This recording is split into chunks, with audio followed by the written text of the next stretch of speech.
चलिए स्टार्ट करते हैं। तो अब देखिए, इसमें मैंने आपको लास्ट क्लास में रिफ्लेक्शन कंप्लीट करा दिया था। रिफ्लेक्शन के आगे अब हम रिफ्रैक्शन इसमें स्टार्ट करते हैं। रिफ्रैक्शन क्या होता है?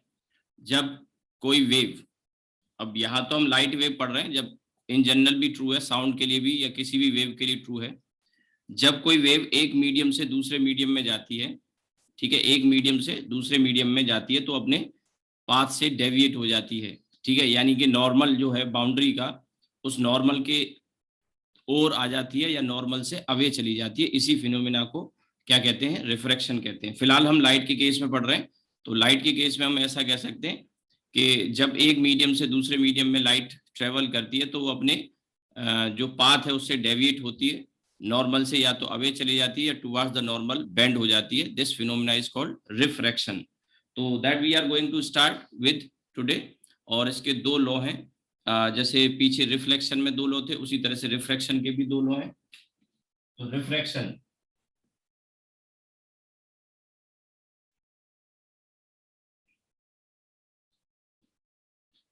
When light ray travel from one medium to another medium, one medium to another medium,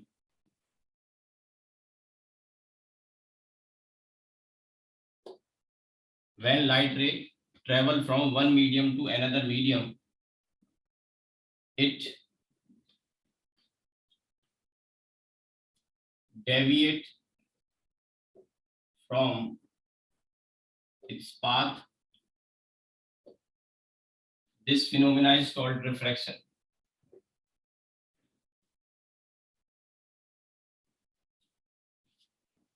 Is called refraction. और रिफ्रैक्शन होता क्यों है, इसकी वजह क्या है? कैमरा थोड़ा डिस्टर्ब हो गया।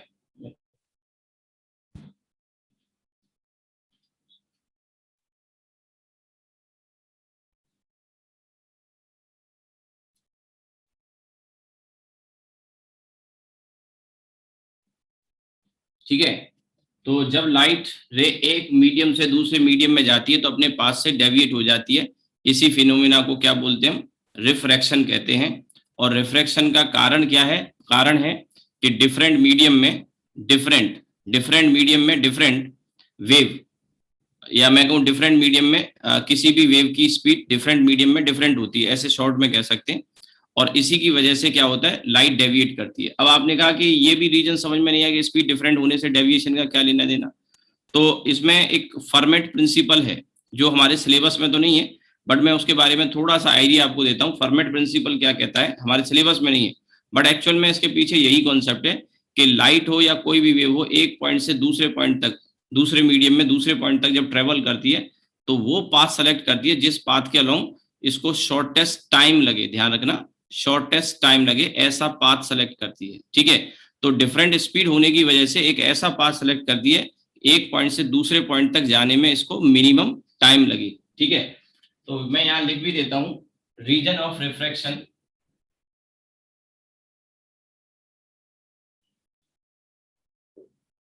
Reason of refraction is that, region of refraction is that speed of light। अभी फिलहाल हम लाइट के लिए बोल रहे हैं, लेकिन ये साउंड के लिए भी बात सही है। region of refraction is that speed of light is different in different medium, different in different medium। ठीक है, and light choose that path, light choose that path along which time of travel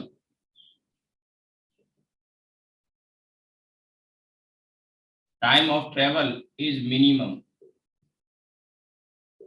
यानी जिस path के along minimum time लगता हो, time of travel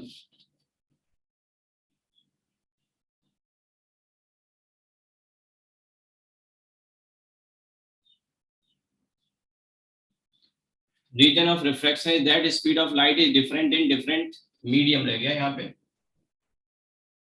different medium, and light choose that path along which time of travel is minimum from one point in a medium, to another point, one point in a medium to another point in another medium. अब हालांकि देखिए ये जो concept आया minimum वाला, इसी को format principal कहते हैं, इसको मैथमेटिकली प्रूव भी किया जा सकता है, स्नेल्स लॉ भी यूज कर सकते हैं, इवन स्नेल्स लॉ को भी इसी तरह से प्रूव करते हैं कि एक पॉइंट से दूसरे पॉइंट तक जाने में टाइम मिनिमम लगता है, बट वो हमारे डिस्कशन का पार्ट नहीं है, नहीं तो मैं वो भी बताता आपको, वो कर भी सकते हैं, थोड़ा सा मैथमेटिक्स में मैक्सिमम मिनिमम वाली कंडीशन लेके आप शो भी कर सकते हैं। स्नेल्स लॉ में जो पाथ हम दिखा रहे हैं या जो डेविएट करती है लाइट इस तरह से, जैसे ये मीडियम है और यहाँ से लाइट आई ऐसे, और ऐसे आने के बाद सपोज इसको इस पॉइंट तक पहुंचना है, तो अब इस पॉइंट तक पहुंचने का तरीका ये कि डायरेक्ट चली जाए एक तो, या फिर ये यहाँ से थोड़ा आगे जाके फिर ऐसे मुड़े, या इधर आके और ऐसे मुड़े। ठीक है, मैं कहना चाह रहा हूँ कि ये एक पॉइंट है ए और ये दूसरा पॉइंट है बी। अब ए से बी जाने के 3 रास्ते बता रहा हूं मैं, एक ये हो गया, एक ये ऐसे गई पहले फिर ऐसे मुड़ गई, ये दूसरा हो गया, ये ऐसे आई और फिर ऐसे मुड़ गई, ये 3 डिफरेंट पाथ है। ठीक है, ये लेट मी से ये पाथ 1 है, ये पाथ 2 है और ये पाथ 3 है। आपको अंदाजा तो हो ही रहा होगा थोड़ा बहुत कि इसमें 1 वाली जो रे है वो ऐसे जाके ऐसे चलेगी, तो अगर मैं यहाँ नॉर्मल ड्रॉ करूंगा तो ये वाली रे अवे फ्रॉम द नॉर्मल गई है, ये वाली डेविएट ही नहीं करी है, सीधे चली गई है, और ये वाली अगर हम देखें तो ये टुवर्ड्स द नॉर्मल बेंड करी, ये वाली थर्ड वाली। ठीक है, तो ये 3 सिचुएशन बन सकती है, जिसमें से आपको अगर थोड़ा सा ही आइडिया तो होगा ही होगा कि ये जो बीच वाली रे है ये अनडेविएटेड गई है, और अनडेविएटेड तभी जाती है जब ये दोनों मीडियम के रिफ्रैक्टिव इंडेक्स सेम हो। ठीक है, या दोनों मीडियम सेम हो, और आप जानते हैं कि ये वाला केस तब बनता है जब ऊपर वाला मीडियम डेंसर हो, नीचे वाला रेयर हो, तो अवे फ्रॉम द नॉर्मल जाती है। ये वाली सिचुएशन तब बनती है जब ये रेयर हो और ये डेंसर हो। ठीक है, तो अब लाइट यहाँ से यहाँ ऐसे जाएगी या ऐसे जाएगी या ऐसे जाएगी, ये डिपेंड करता है कि दोनों मीडियम में कौन मीडियम रेयरर या डेंसर है। तो ये दोनों में अलग अलग टाइम हम निकालेंगे, जैसे मान के चलिए ये वाली यहाँ से गई और फिर ऐसे गई, तो लेट इसको मैंने कहा T1 + T2 time, T1 + T2 time इस वाले केस में। तो अब जो दोनों मीडियम में जो टाइम लगा T1 + T2, ये टाइम मिनिमम होना चाहिए, टाइम ऑफ ट्रेवल। तो मैंने कहीं पे भी यहाँ ऊपर नाम भी नहीं दिया है। ठीक है, मीडियम 1 एंड मीडियम 2 की बात कर रहे हैं, T1 + T2 मैंने जो लिखा। ठीक है, ये रे 1 है तो T1 + T2, री 2 को अगर हम ले रहे हैं, या ऐसे कर लो T1 + T1 डैश, ये वाला मीडियम और अगला वाला मीडियम, या आप इसको करना चाहें तो ऐसे कर सकते हैं, T या T1 और T1 डैश ही रहने दो, दूसरी वाली रे के लिए T2 और T2 डैश। ठीक है, और T3 + T3 डैश थर्ड रे के लिए इस वाले में और इस वाले में, ये जो टाइम है ये मिनिमम होना चाहिए। अब जो इसमें मिनिमम हो वो टाइम हम यहाँ पे जिसमें मिनिमम आता है फर्मेट प्रिंसिपल यूज होता है, बट मैंने बताया ना फर्मेट प्रिंसिपल हमारे सिलेबस में नहीं है, तो वो हमारे डिस्कशन का पार्ट नहीं, लेकिन एक आइडिया मैंने आपको जरूर दे दिया कि इस तरह से light away from the normal या टुवर्ड्स द नॉर्मल बेंड करती है, और इसे प्रूव भी कर सकते हैं। और प्रूव करने के लिए जैसे मान लीजिए यहाँ से एक परपेंडिकुलर ड्रॉप कर दो, ऐसे ही यहाँ से ड्रॉप कर दो, तो ये वाली लेंथ और ये वाली लेंथ निकाल लो, ये एंगल आई और आर वगैरह निकाल के। ठीक है, और वो यहाँ स्पीड v1 टाइप की, यहाँ कुछ स्पीड v2 टाइप की, तो ये डिस्टेंस आप निकाल के डिवाइडेड बाई v1 v2 कर लो, और स्नेल्स लॉ से रिलेट करके, ठीक है, और उसमें डिफरेंशिएट करके दिखा दो टाइम मिनिमम होगा इस पाथ के अलोंग, तो वो प्रूव किया जा सकता है। या उल्टा भी कर सकते हैं कि हम इसको मिनिमम टाइम के कॉन्सेप्ट से स्नेल्स लॉ को प्रूव भी कर सकते हैं, ठीक है, वो भी एक चीज है। तो इनमें हम वो पाथ देखेंगे, जैसे मैंने कहा T1 प्लस T1 डैश ये मिनिमम है, या T2 प्लस T2 डैश ये मिनिमम है, या T3 प्लस T3 डैश ये मिनिमम है A से B तक। पहले वाले में जो टाइम है वो, और दूसरे वाले में जो टाइम है, दूसरे वाले जो टाइम को मैंने डैश से रिप्रेजेंट किया है, ठीक है। तो ये क्वेश्चन मार्क मैंने इसलिए लगा दिया कि इनमें जो मिनिमम होगा उस टाइम को लाइट, उस पाथ के अलोंग लाइट ट्रेवल करेगी, ठीक है। आप नोट करिए इसको।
चलिए आगे बढ़ते हैं।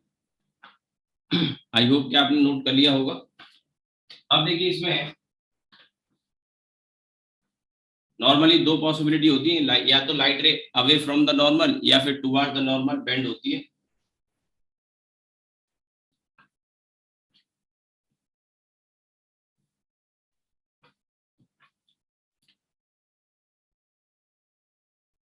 ये दो पॉसिबिलिटी अक्सर हमें देखने को मिलेंगी, ऐसे चली गई, और दूसरी जो पॉसिबिलिटी है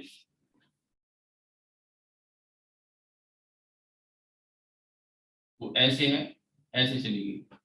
तो यहाँ पर ये वाला जो मीडियम है रेयरर है, ये डेंसर है, तो ये रेयरर और ये डेंसर, और इस वाले केस में ये डेंसर है और ये वाला रेयरर है, ठीक है। तो अब इसमें जब लाइट रेयरर से डेंसर में जाती है तो नॉर्मल की ओर झुक जाती है, टुवर्ड्स द नॉर्मल बेंड हो जाती है, टुवर्ड्स द नॉर्मल बेंड हो जाती है,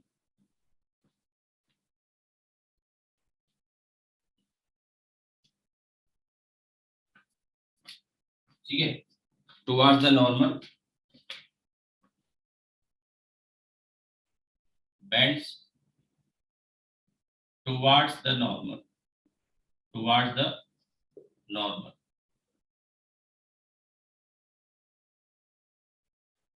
ठीक है। और यहां पर है bends away from the normal, ठीक है, bends away from the normal, ठीक है। अब इसमें ये दो पॉसिबिलिटी बनेंगी। इसमें अब आ जाते हैं हम लॉ ऑफ रिफ्लेक्शन। रेयर और डेंसर का मतलब मैंने आपको पहले भी बताया था जब मैंने साउंड आपको पढ़ाया था, और साउंड में मैंने आपको बताया था कि रेयर और डेंसर में यहाँ म्यू का कोई क्राइटेरिया साउंड के केस में नहीं हो सकता, यानी refractive index. Refractive index meaningful है जब यहाँ पर लाइट हो, तो मीडियम का ट्रांसपेरेंट होना जरूरी है लाइट को ट्रेवल करने के लिए, लेकिन साउंड के लिए ट्रांसपेरेंट मीडियम होना जरूरी नहीं है। जैसे मैंने पीछे केसेस बहुत सारे बताए थे, डिस्कशन भी हुआ।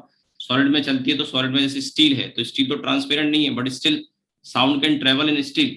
तो वहां पे रेयर और डेंसर कैसे डिसाइड होता है? रेयर और डेंसर का सबसे बढ़िया तरीका, और वो किसी भी तरह की वेव हो, चाहे साउंड हो या लाइट हो या वाटर वेव हो, वाट एवर, या रस्सी में कोई स्ट्रिंग है, मतलब स्ट्रिंग है और उसमें कोई वेव अगर हम जनरेट करते हैं, तो वो रस्सी मान के चलिए, कोई जरूरी तो है नहीं कि वो ट्रांसपेरेंट मीडियम हो, ठीक है।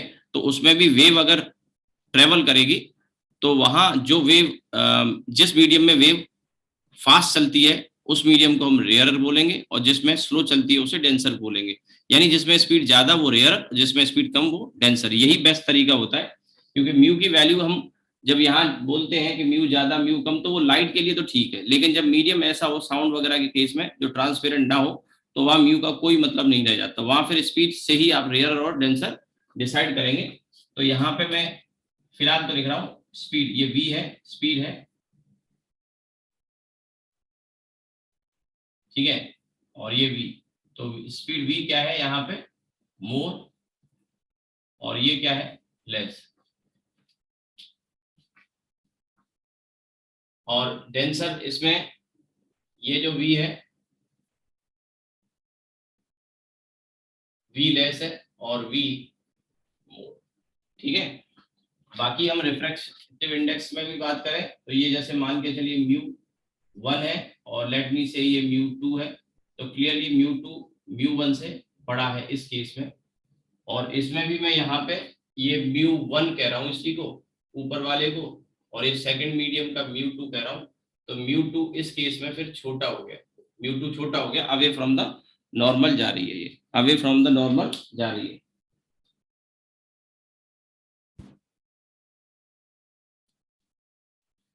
ठीक है, अब देखिए लॉज ऑफ रिफ्रैक्शन, जैसे लॉ ऑफ रिफ्लेक्शन पढ़े थे उसी तरह से दो लॉ हैं रिफ्रैक्शन के, laws of refraction, laws of refraction, ठीक है। तो लॉज ऑफ रिफ्रैक्शन में फर्स्ट लॉ को हम स्नेल्स लॉ भी कहते हैं।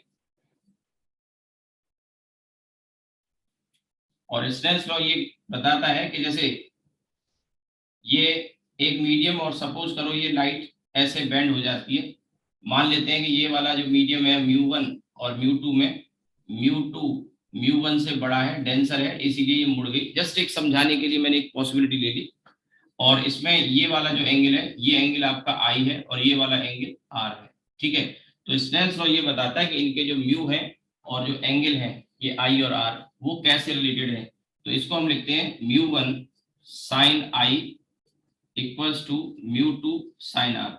देखो मैं आपको एक सजेशन दूंगा कि आप स्नेल्स लॉ को जब भी यूज करें प्रिफरेबली ऐसे लिखें, रेदर के ये हम जो छोटी क्लास में पढ़ के आते हैं ना, mu equals to sine I upon sine r, ऐसे करके हम पढ़ के आते हैं, है ना। तो इसमें दिक्कत क्या होती है कि यहाँ सिंगल म्यू है, और ये तब ठीक है जब एक मीडियम जो कि रेयरर है उसमें आपने वैक्यूम या एयर लिया हो, ठीक है। वैसे तो वैक्यूम का तो 1 होता है, एयर का 1 के बहुत क्लोज होता है, 1.0029 मैंने बताया था 00029। तो 1 लगभग 1.0003, जो उसको लगभग हम 1 मान लेते हैं, राइट। तो 1 मान लेते हैं, तो म्यू की जो वैल्यू है यहाँ पे हम जो लिख रहे हैं वो डेंसर की है विद रेस्पेक्ट टू रेयरर। और रेयरर में भी एयर या वैक्यूम हो तब तो ठीक है ये। लेकिन ऐसी बहुत सारी सिचुएशन आएंगी जहां पर एक मीडियम दूसरा रेयर है और उनमें से कोई भी वैक्यूम या एयर नहीं है, कोई भी वैक्यूम या एयर नहीं है। तो ऐसी सिचुएशन में फिर ये जो आप अगर इस तरह से लिखोगे तो कहीं ना कहीं मिस्टेक होने के चांसेस रहते हैं। इस तरह से लिखते हैं तो मिस्टेक के चांसेस है, आप ऐसे लिखिए, कोई कंफ्यूजन ही नहीं है, कोई गलती के चांसेस नहीं है। और आगे मैं आपको बताऊंगा एक दो क्वेश्चन शीट में, मैंने आपको जो डीपीपी भेजा है कल, थर्ड डीपीपी, उसमें पहला ही क्वेश्चन है आईआईटी का। और उसमें क्या है कि स्नेल्स लॉ हमें लगाना है मल्टीपल बाउंड्रीज पर, यानी कि ऐसे भी सिचुएशन आएंगी कई जगह, मैं आगे बताऊंगा भी, इसी का एक्सटेंशन हम यूज करेंगे तो इस फॉर्म में लिखने में फायदा रहेगा। और ऐसे केसेस में जब यहाँ कई सारी पैरेलल बाउंड्रीज हो, कई सारी पैरेलल बाउंड्रीज हो, उनमें अगर स्नेल्स लॉ लगाना हो तो इस तरीके से अगर आप लिखोगे तो कोई गलती नहीं होगी, ठीक है, इस तरह से लिखोगे। और इसमें अगर आपने नोटिस किया हो, इसे तो फिर मैं हटा रहा हूँ, अगर आपने नोटिस किया हो तो म्यू 1 साइन आई, म्यू 1 यानी ये वाला मीडियम, म्यू 2 यानी ये वाला मीडियम, तो जिस मीडियम का म्यू लिखना है रिफ्रैक्टिव इंडेक्स, उसी में ये एंगल है साइन आई। और दूसरे वाले में म्यू 2 है और ये एंगल आर है, तो म्यू 2 साइन आर।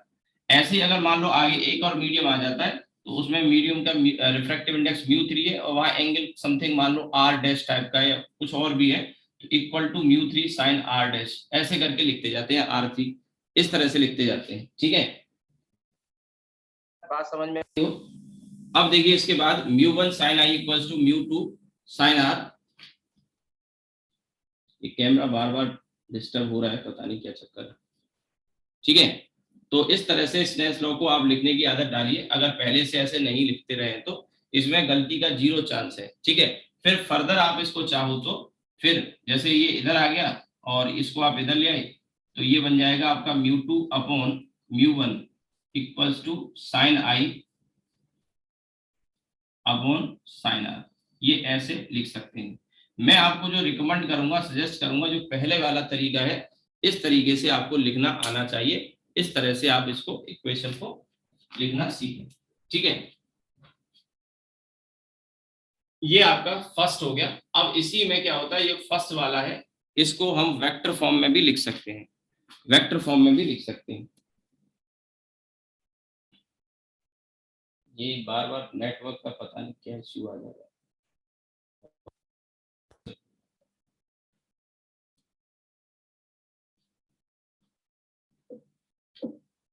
ठीक है, तो अब देखिए इसमें स्नेल्स लॉ को एक तो इस तरह से लिख सकते हैं, दूसरा वेलोसिटी के टर्म में भी स्नेल्स लॉ को लिखा जा सकता है।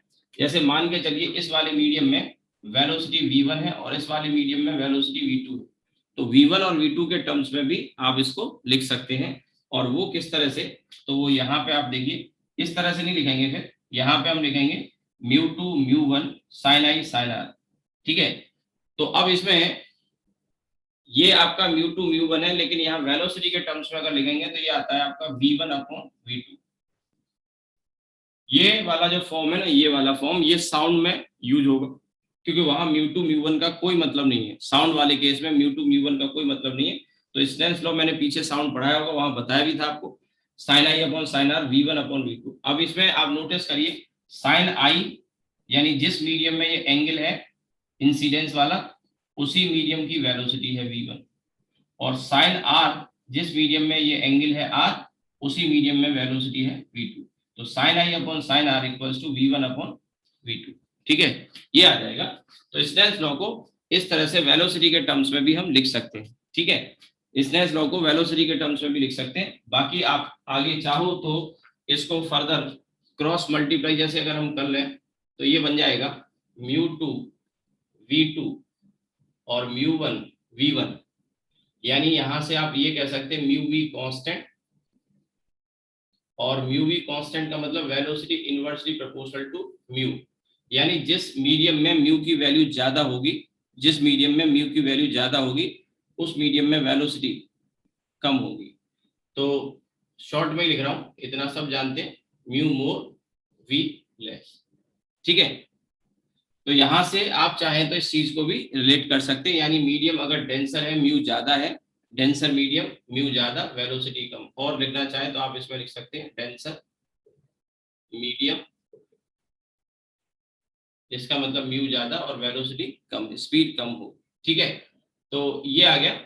अब इसके बाद देखिए सेकंड लॉ, हालांकि स्नेल्स लॉ का अभी वेक्टर फॉर्म में भी एक यूज है, या फिर हम पहले वही समझ लेते हैं, तो मैं यहां लिख देता हूं Snell's law in vector form, या फिर सेकंड लॉ पहले समझ लेते हैं वेक्टर फॉर्म में, इसके बाद बता दूंगा, कभी कभी क्वेश्चन में उसकी भी जरूरत पड़ जाती है। तो देखिए सेकंड लॉ,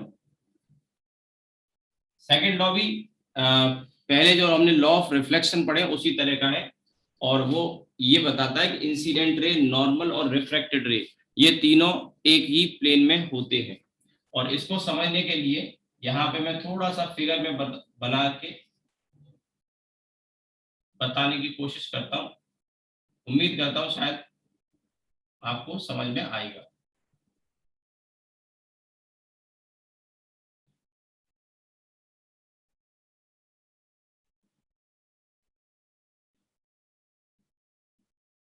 देखिए ये मैंने दो प्लेन बनाए हैं, अगर आपको 3D में शायद विजुअल हो, यानी कि एक प्लेन ऐसे हॉरिजॉन्टल में और एक ये वाला प्लेन वर्टिकल में। ठीक है, तो ये वाला प्लेन जो है हॉरिजॉन्टल मान लो, इसको वर्टिकल मान लो, और इसमें ये रे को हमने इंसिडेंट किया यहाँ, ये इसका नॉर्मल है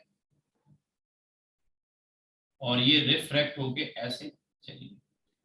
ठीक है, तो ये आपका इंसिडेंट रे, ये नॉर्मल, और ये रिफ्रैक्टेड रे, या ट्रांसमिटेड रे, ये तीनों एक ही प्लेन में होते हैं, और वो एक ही प्लेन कौन सा है, ये वाला वर्टिकल प्लेन है। तो यही ये सेकंड लॉ बताता है, incident ray, normal and refracted रे all lie in same plane, all lie in same plane, एक ही प्लेन में ये सभी लाई करते हैं।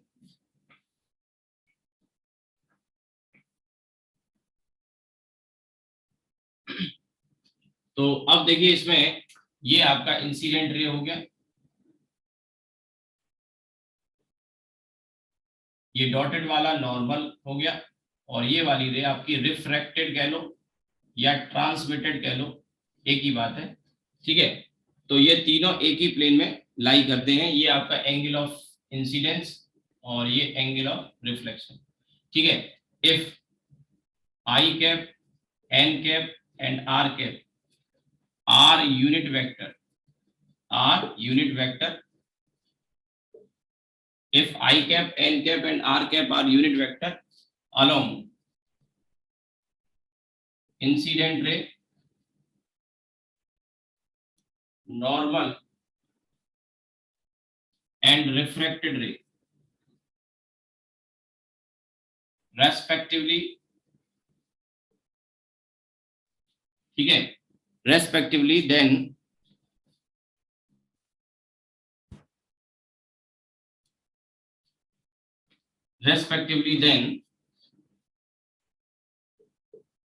if I cap, n cap and r cap are unit vector along incident ray, normal and refracted ray respectively, then I cap, n cap and r cap are, ये क्या होंगे, then I cap, n cap, r cap are coplanar, एक ही plane में है तो इसलिए coplanar है। और आपको मैंने पीछे बताया भी था कि इनका जो स्केलर ट्रिपल प्रोडक्ट है, और जिसे हम इस तरह से रिप्रेजेंट करते हैं, वेक्टर में मैं पढ़ाता हूँ, किसी को पढ़ना हो तो वीडियो पड़े हुए हैं, स्केलर ट्रिपल प्रोडक्ट के नाम से आप ढूंढोगे मिल जाएगा, ठीक है। तो I cap, N cap, R cap, इनका स्केलर ट्रिपल प्रोडक्ट क्या होगा, 0 होगा। कोप्लेनर होते तो कंडीशन होती है, वेक्टर में बताते हुए, तो I cap, N cap, R cap equal to 0, ये हो जाएगा, ठीक है।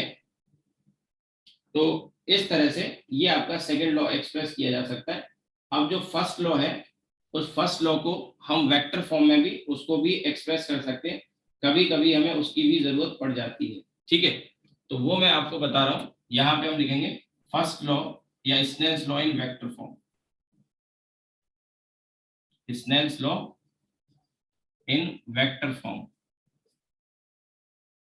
और ये कभी कभी क्वेश्चन में आपको हेल्प भी करेगा, या थोड़ा सा फिगर में बना देता हूं सबसे पहले तो,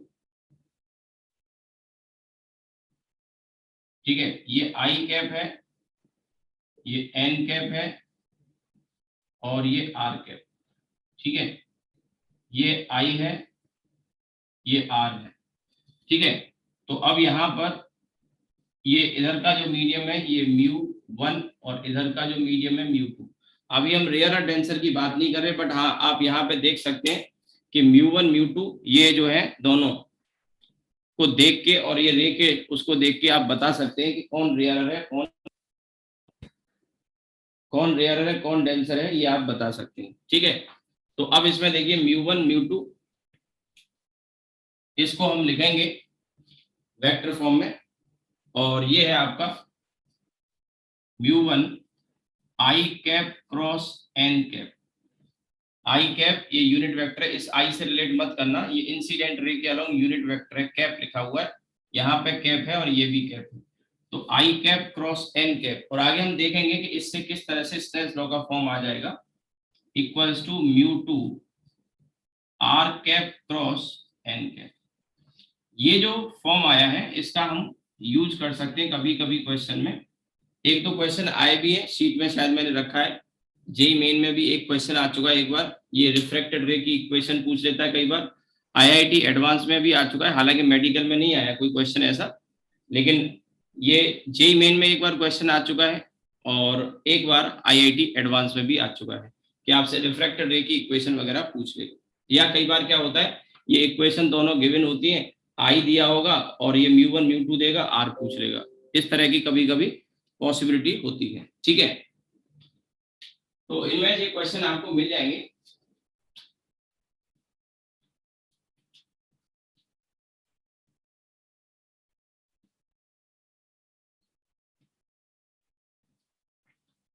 तो ये आप नोट करिए।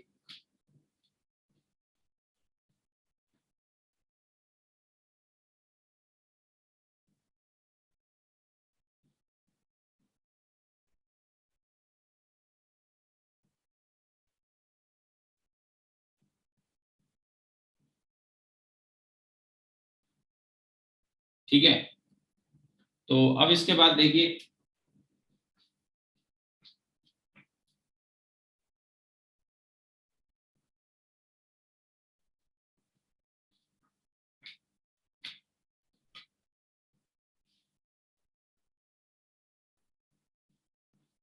मैं जेई मेन वाला ही क्वेश्चन एक आपके सामने पुट अप करता हूं। क्या क्वेश्चन आया है प्रीवियस ईयर में।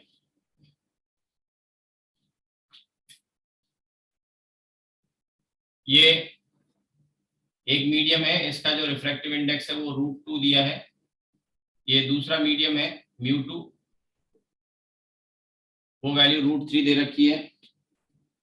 और इसमें इंसिडेंट रे, पूरा क्वेश्चन ना लिखा के मैं यहाँ फिगर के फॉर्म में उसको बता रहा हूँ आपको। और ये जो इंसिडेंट रे है इसकी इक्वेशन दे रखी है। जेई मेन और आईआईटी का मिक्स कर दिया मैंने, दोनों क्वेश्चन को मिक्स कर दिया है। ठीक है, इसमें जो इंसिडेंट रे है उसकी इक्वेशन 6√3i, मैं लिख देता हूं यहाँ पे, 6√3i cap plus 8√3j cap minus का 10k कैप। और ये एंगल इधर दे रखा है शायद, ये 60 डिग्री। एक केस में ये दिया था 60, मतलब एक्चुअली क्या, दो क्वेश्चन है और उन दोनों क्वेश्चन को मिक्स कर दिया गया है। मैंने जो मिक्स कर दिया, ये 60 है और इसमें, या फिर ये एंगल शायद पूछा है, व्हाटएवर कुछ इस तरह का था। ये एंगल शायद गिवन नहीं है। तो अब इसमें जो दो क्वेश्चन है, फाइंड पहला angle of refraction,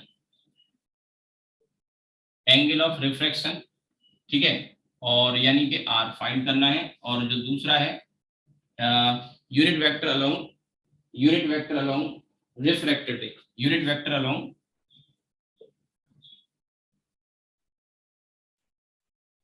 unit vector along refracted रे। बहुत अच्छा सवाल बन गया ये।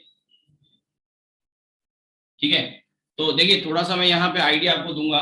μ1 i cap cross n cap लिखा है और μ2 r cap cross n cap लिखा है। पहले तो इसका मीनिंग समझना होगा।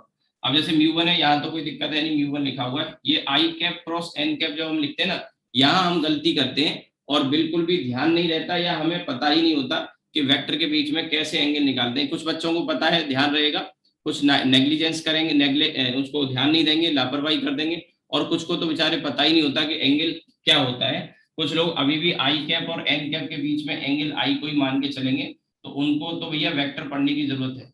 ठीक है, सुबह सुबह थोड़ा सा मैं बता रहा हूँ आपको।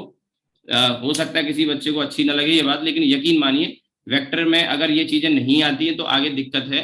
बहुत बेसिक चीजें हैं जो आपको पता होनी चाहिए वेक्टर में।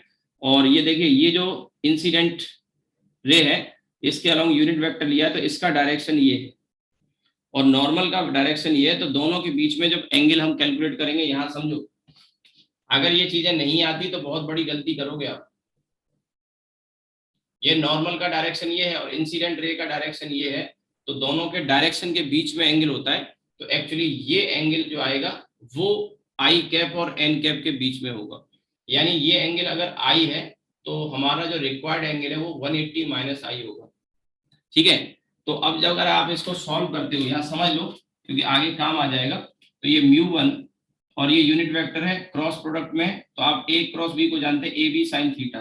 तो a की वैल्यू 1, b की वैल्यू 1, यूनिट वेक्टर है और दोनों में साइन 180 माइनस आई। तो अगर आपको पता हो ट्रिग्नोमेट्री में 180 माइनस थीटा जो होता है, आज ये कैमरा तो कमाल कर रहा है, नेटवर्क अनस्टेबल हो जाता है कभी कभी, उसकी वजह से अपने आप ऑटो फोकस इसका चेंज हो जाता है, नेटवर्क का भी समझ में नहीं आ रहा क्या है।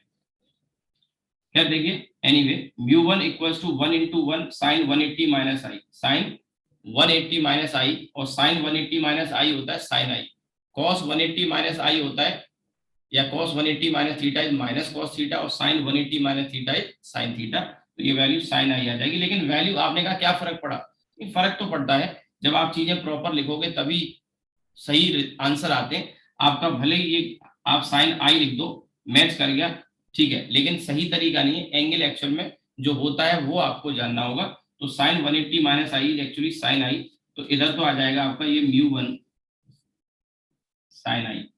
दूसरी तरह भी ऐसे μ2, और इन दोनों के बीच में भी r कैप और n कैप के बीच में भी जो एंगल आएगा, आप यहां से देखिए, ये तो नॉर्मल है ही, और जो r वेक्टर था वो ये था, ये आपका r कैप है।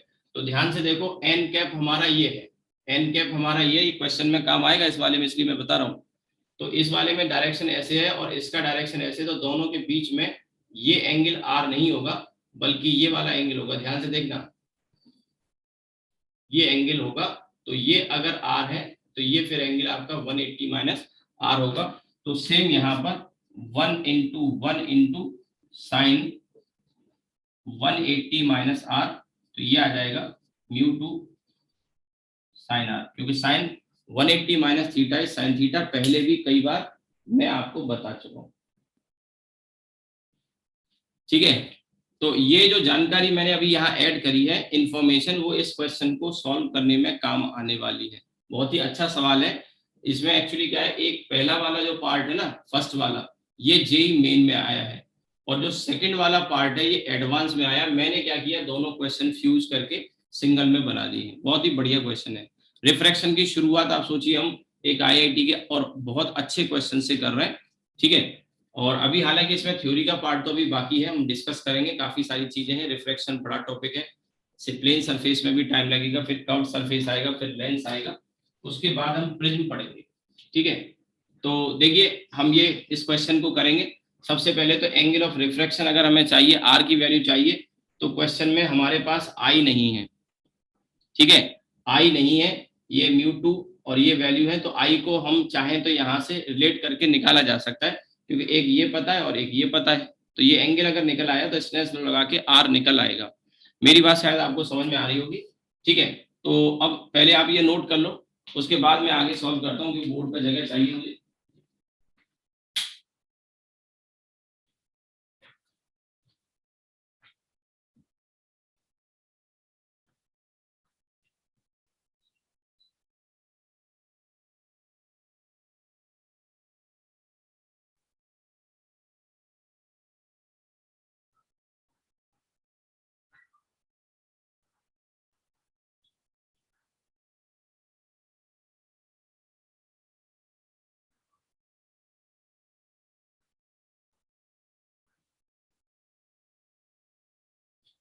चलिए, मैं ये रब कर रहा हूँ।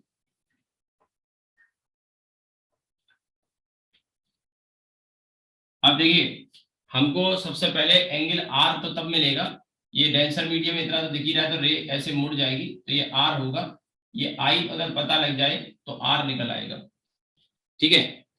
अब आई कैसे निकलेगा, तो आई को निकालने के लिए हम ये जानते हैं, एक ये यूनिट वेक्टर दिया है, एक यूनिट वेक्टर लेना है। ये यूनिट वेक्टर इसलिए क्योंकि इसका मैग्नीट्यूड अगर यूनिट वेक्टर नहीं है, सॉरी, तो इसका यूनिट वेक्टर हम बना लेते हैं। अभी यूनिट वेक्टर तो नहीं है, आपको दिख रहा होगा, तो यूनिट वेक्टर हम बना लेंगे, और इन दोनों के बीच में जब हम एंगल कैलकुलेट करेंगे, ठीक है, वो एंगल आई आ जाएगा। अच्छा, यूनिट वेक्टर निकाल के ही इसका एंगल निकाला जाएगा ऐसा तो जरूरी है नहीं। दो, ये जो वेक्टर है और ये वेक्टर है, इन दोनों के बीच में जो एंगल होगा वही इनके यूनिट वेक्टर में भी होगा। तो अभी टेम्परेरी थोड़ा सा मैं पीछे ले चलता हूं आपको, ये ए वेक्टर मान लो और इसे बी वेक्टर मान लो थोड़ी देर के लिए।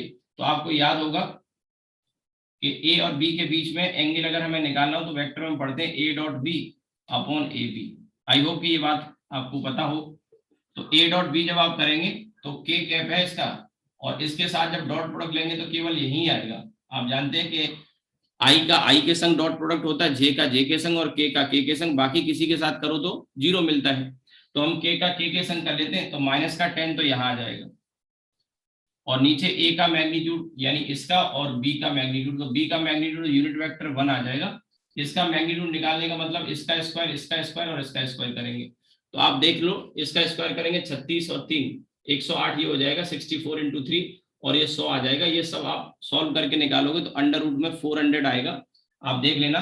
यहाँ पे सॉल्व करोगे तो ये 108 36 और ये 8 8 64 और 3 का मल्टीप्लाई करेंगे, 4 3 12 192, 300 तो यही हो गया, और प्लस 10 का स्क्वायर 100, तो ये 400 आ गया, तो 20 आ जाएगा।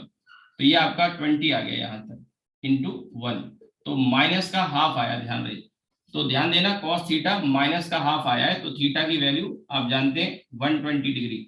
अब अगर आप गौर करें, थोड़ी देर पहले मैंने आपको समझाया था कि जो एंगल होता है, तो आप देखिए यहाँ से ये आई का डायरेक्शन ये है और के का डायरेक्शन ये है, तो ये एंगल है हमारा वो थीटा, जो कितना आया 120 डिग्री। तो आई की वैल्यू हमें यहां से मिल गई। ये बात आपको समझ में आई हो शायद। एंगल ऑफ इंसिडेंस 60 आ गया, एंगल ऑफ इंसिडेंस 60 डिग्री आ गया। फर्स्ट पार्ट जो है वो जेई मेन का है, इसमें मैंने दोनों को मिक्स कर दिया है, और ये जेई एडवांस का है सेकंड वाला पार्ट। तो फर्स्ट पार्ट में यही पूछा था, तो cos थीटा में थीटा कौन सा एंगल है, दोनों वेक्टर के बीच में के कैप ये है और आई का डायरेक्शन ये है। अब ये चीज मैंने इसीलिए पहले समझा दी, अगर ये चीज आपको नहीं आती है तो फिर आपको क्वेश्चन तो सॉल्व होगा ही नहीं, गलती ही करोगे, क्योंकि यहाँ ये माइनस में एंगल आएगा ही आएगा, क्योंकि यहाँ आप देख रहे हैं 90 से बड़ा एंगल है, तो cos थीटा की वैल्यू माइनस हाफ आ रही है, तो थीटा की 120, but 120 is not the angle of incidence, क्योंकि एंगल ऑफ इंसिडेंस ये है, जबकि ये जो एंगल आया थीटा, ये इनके बीच में एंगल है, तो एक इसका डायरेक्शन एक इसका डायरेक्शन, तो 120 डिग्री, ठीक है। ये 120 डिग्री है और ये एंगल आई है, तो आई की वैल्यू क्या है 60 डिग्री, ठीक है। आई की वैल्यू क्या है 60 डिग्री। अब आई निकल आया तो स्नेल्स लॉ लगा सकते हैं फर्स्ट पार्ट के लिए यूजिंग स्नेल्स लॉ, और स्नेल्स लॉ कहता है μ1 sin i equals to μ2 sin r, ठीक है। तो μ1 की वैल्यू क्वेश्चन में आपको दी है √2 sin 60, आई की वैल्यू 60 आ गई, और ये आपका √3 और ये sin r, ठीक है। तो यहां से अब आपको r की वैल्यू मिल जाएगी, ये तो मैं हटा रहा हूं। तो अब ये √2 √3/2 और ये √3 sin r, √3 से √3 चला गया और ये बचा 1/√2, तो sin r की वैल्यू 1/√2, तो r की वैल्यू 45 डिग्री आ गई, ठीक है। फर्स्ट पार्ट हो गया। अब सेकंड पार्ट में रिफ्रैक्टेड रे के अलोंग हमको यूनिट वेक्टर चाहिए, तो रिफ्रैक्टेड रे के अलोंग यूनिट वेक्टर हम निकालने के लिए हमारे पास एंगल तो आ चुका है, और अब हमें क्या करना होगा, देखिए मैं थोड़ा सा बता दूं, यहाँ पे क्वेश्चन में ये के कैप कहा था, तो क्वेश्चन में ये भी बताया था कि ये जो लाइन आप देख रहे हैं ये असल में लाइन नहीं है, ये एक्स वाई प्लेन है, ये बताया था क्वेश्चन में, वो मैंने अभी बोला, ठीक है। तो अब आप देखिए, इसमें पीछे मैंने आपको एक बात बताई थी और कोलिजन से रिलेट भी किया था, जब रिफ्लेक्शन पढ़ा रहा था उस समय की बात कर रहा हूँ। जैसे ये एक प्लेन है और कोई रे आके इंसिडेंट कर दिया, या कोई बॉल को हम ऐसे मारते हैं, तो आपको याद होगा वेलोसिटी जो होती थी या मोमेंटम जो होता था, उसके कंपोनेंट जब करते थे तो एक कंपोनेंट तो परपेंडिकुलर टू द सरफेस आता था, एक आता था पैरेलल। तो कोलिजन के बाद ये जो पैरेलल वाला कंपोनेंट है ये तो अनचेंज रहता है, क्योंकि इस डायरेक्शन में कोई फोर्स नहीं लगता, ये परपेंडिकुलर वाला कंपोनेंट बदल जाता था। अगर इलास्टिक है तो डायरेक्शन रिवर्स होने के साथ मैग्नीट्यूड वही रहता था, और अगर इन इलास्टिक टाइप का है तो वैल्यू भी चेंज हो जाती थी, डायरेक्शन तो चेंज होता ही था। ऐसा ही यहाँ रे के केस में भी करते हैं, और रे में यहाँ पे रिफ्लेक्शन में मैंने आपको बताया था। अब यहाँ क्या हो रहा है, रिफ्रैक्शन हो रहा है। तो रिफ्रैक्शन में आपको ध्यान रखना है कि जो यहाँ कंपोनेंट, ध्यान से देखिएगा, एक ये कंपोनेंट एक ये कंपोनेंट है, ये दोनों कंपोनेंट एक्स और वाई है और ये जेड है, तो इसमें चेंज क्या होगा, ये जेड वाला होगा। हालांकि रिफ्लेक्शन नहीं है, रिफ्रैक्शन है, फिर भी मैं बता रहा हूँ कि ये वाला कंपोनेंट चेंज होगा, ये वाले कंपोनेंट जो पैरेलल टू द सरफेस है, ठीक है। अगर आप देखें और समझें इसको तो ऐसे समझो, मैं बताता हूँ थोड़ा सा पेन की हेल्प से। जैसे ये प्लेन है, एक्स वाई प्लेन है, ठीक है। तो इसमें 3 कंपोनेंट है यहाँ पे। एक कंपोनेंट ये हो गया एक्स एक्सिस के लो, ठीक है। एक कंपोनेंट ये हो गया ऐसे करके मान लो, ठीक है, अंदर की तरफ थोड़ा सा ऐसे करके मैं दिखा रहा हूँ। या आप अगर ऐसे लेना चाहते हैं इस तरह से कर लो। चलो, ये जो आप सामने देख रहे हैं ये ब्लू वाला ये एक्स है, फिर ये एक्स है, ये वाई है। तभी हमारा जो जेड आएगा वो ऐसे आएगा, क्योंकि एक्स क्रॉस वाई या आई क्रॉस जे के, ये एक्स फिर मानना पड़ेगा, ये वाई और ये जेड। अभी अगर आप ध्यान से देखो तो इसमें ये वाला जो कंपोनेंट है एक्स वाला और ये जे यानी वाई वाला, तो एक्स और जे तो प्लेन के पैरेलल हो गए, ये प्लेन है एक्स वाई प्लेन, ये दोनों तो क्या हो गए पैरेलल। और ये वाला जो कंपोनेंट है ऊपर की तरफ ये के कैप, लेकिन यहाँ क्या लिखा है माइनस का 10 के कैप। तो इसका मतलब हुआ ये तो एक्स वाई जेड हमने लिए हैं, तो अगर इसको कंपोनेंट वाई लिखें तो ये 6√3 आ गया, ये 8√3 आ गया, और माइनस का 10 के कैप फिर किधर आएगा नीचे की तरफ। और रिफ्रैक्शन में भी यही होता है कि ये वाले जो दो कंपोनेंट है ना, दो पैरेलल टू द सरफेस है, ये तो चेंज नहीं होंगे, ये वाले कंपोनेंट चेंज नहीं होंगे। चेंज क्या होगा, ये वाला कंपोनेंट चेंज होगा, ये वाला कंपोनेंट। और ये कंपोनेंट इस तरह से चेंज होगा कि यहाँ पे जो एंगल है आर जो कि 45 आया है वो 45 मेंटेन रहे, ठीक है। तो अब इसके लिए हम क्या करेंगे, एक वेक्टर हम यहाँ पे एज्यूम कर सकते हैं इस आर के अलोंग। ध्यान रखना, आर वेक्टर के अलोंग एक यूनिट वेक्टर हम बाद में निकालेंगे, पूछा जो है यूनिट वेक्टर पूछा है, लेकिन पहले वेक्टर हम निकाल लेते हैं। अब इसके लिए मैं क्या करता हूँ सेकंड पार्ट के लिए, कि हम एक यूनिट वेक्टर मानेंगे और उसमें मतलब एक वेक्टर मानेंगे सॉरी, उसमें ये दो कंपोनेंट तो अनचेंज रहे, ये वाला जो कंपोनेंट है ये चेंज हो गया। अब कितना हो गया ये हम देखेंगे, ठीक है। तो अब इसके लिए यहां पर ये आप कह सकते हैं लेट आर वेक्टर। अब यहाँ पे हम आर वेक्टर का लिखते हैं तो ये आ जाएगा 6√3 आई कैप प्लस 8√3 जे कैप। और जो कंपोनेंट है, क्योंकि रे नीचे की तरफ ही जा रही है, तो आप इतना तो कह ही सकते हैं कि ये दो कंपोनेंट जो है एक्स और वाई वाले वो तो वैसे ही रहे, और जो जेड वाला कंपोनेंट है वो बदल गया, रहेगा लेकिन नीचे ही, क्योंकि रे नीचे की तरफ जा रही है। तो यहाँ पे मैं एक अननोन ले लेता हूं, और वो अननोन है माइनस का पी के कैप। पी मैंने मान लिया, ये पी मुझे यहाँ पे कैलकुलेट करना होगा। ये 6√3 आई 8√3 जे माइनस पी के कैप, ये पी मुझे कैलकुलेट करना है। अब देखिए मेरे पास यहाँ पर एंगल 45 है ये पहले से, और ये जो के कैप है ये जो कि नॉर्मल है वो पहले से है, ये नॉर्मल है। और ये हमारे पास इसके अलोंग एक वेक्टर हमने एज्यूम किया है, तो इस वेक्टर में और ये जो नॉर्मल है दोनों के बीच में एंगल 45 नहीं 135 होना चाहिए। क्योंकि भैया देखो ये अभी थोड़ी देर पहले यहाँ फिगर बना के मैंने समझाया कि हमारे जो वेक्टर है यहाँ पे ध्यान से समझो, एक वेक्टर ये है और दूसरा वेक्टर ये है, दूसरा वेक्टर ये है और एक हमारा ये है, तो दोनों के बीच में एंगल ये आएगा, यही समझा रहा था। जिसमें से ये 45 आया तो ये 135 आएगा। तो आपको समझना होगा कि angle between r vector and n cap, N cap की वैल्यू के कैप है यहाँ पे, ठीक है, इज 135 डिग्री। कैसे, क्योंकि आर की वैल्यू 45 है तो वो कितना हो गया, ये 45 है तो ये 135 आ गया। अब इन दोनों के लिए जब हम यहाँ पे लिखेंगे तो cos 135 जो ये फॉर्मूला लगाए सेम फॉर्मूला हम यहाँ पे लगा देंगे। तो cos 135 a डॉट बी या r डॉट एन टाइप का, r डॉट एन करेंगे तो n तो वही k कैप है, वही k कैप है। तो जब आप इसके साथ यहाँ पे मैं इसे k कैप ही लिख देता हूँ, यही नॉर्मल है हमारा। तो इसका जब इसके संग डॉट प्रोडक्ट करेंगे तो केवल जैसे पीछे वाले केस में आया था, यहाँ पे ये आई जे है ही नहीं के साथ में, तो वो तो होगा नहीं।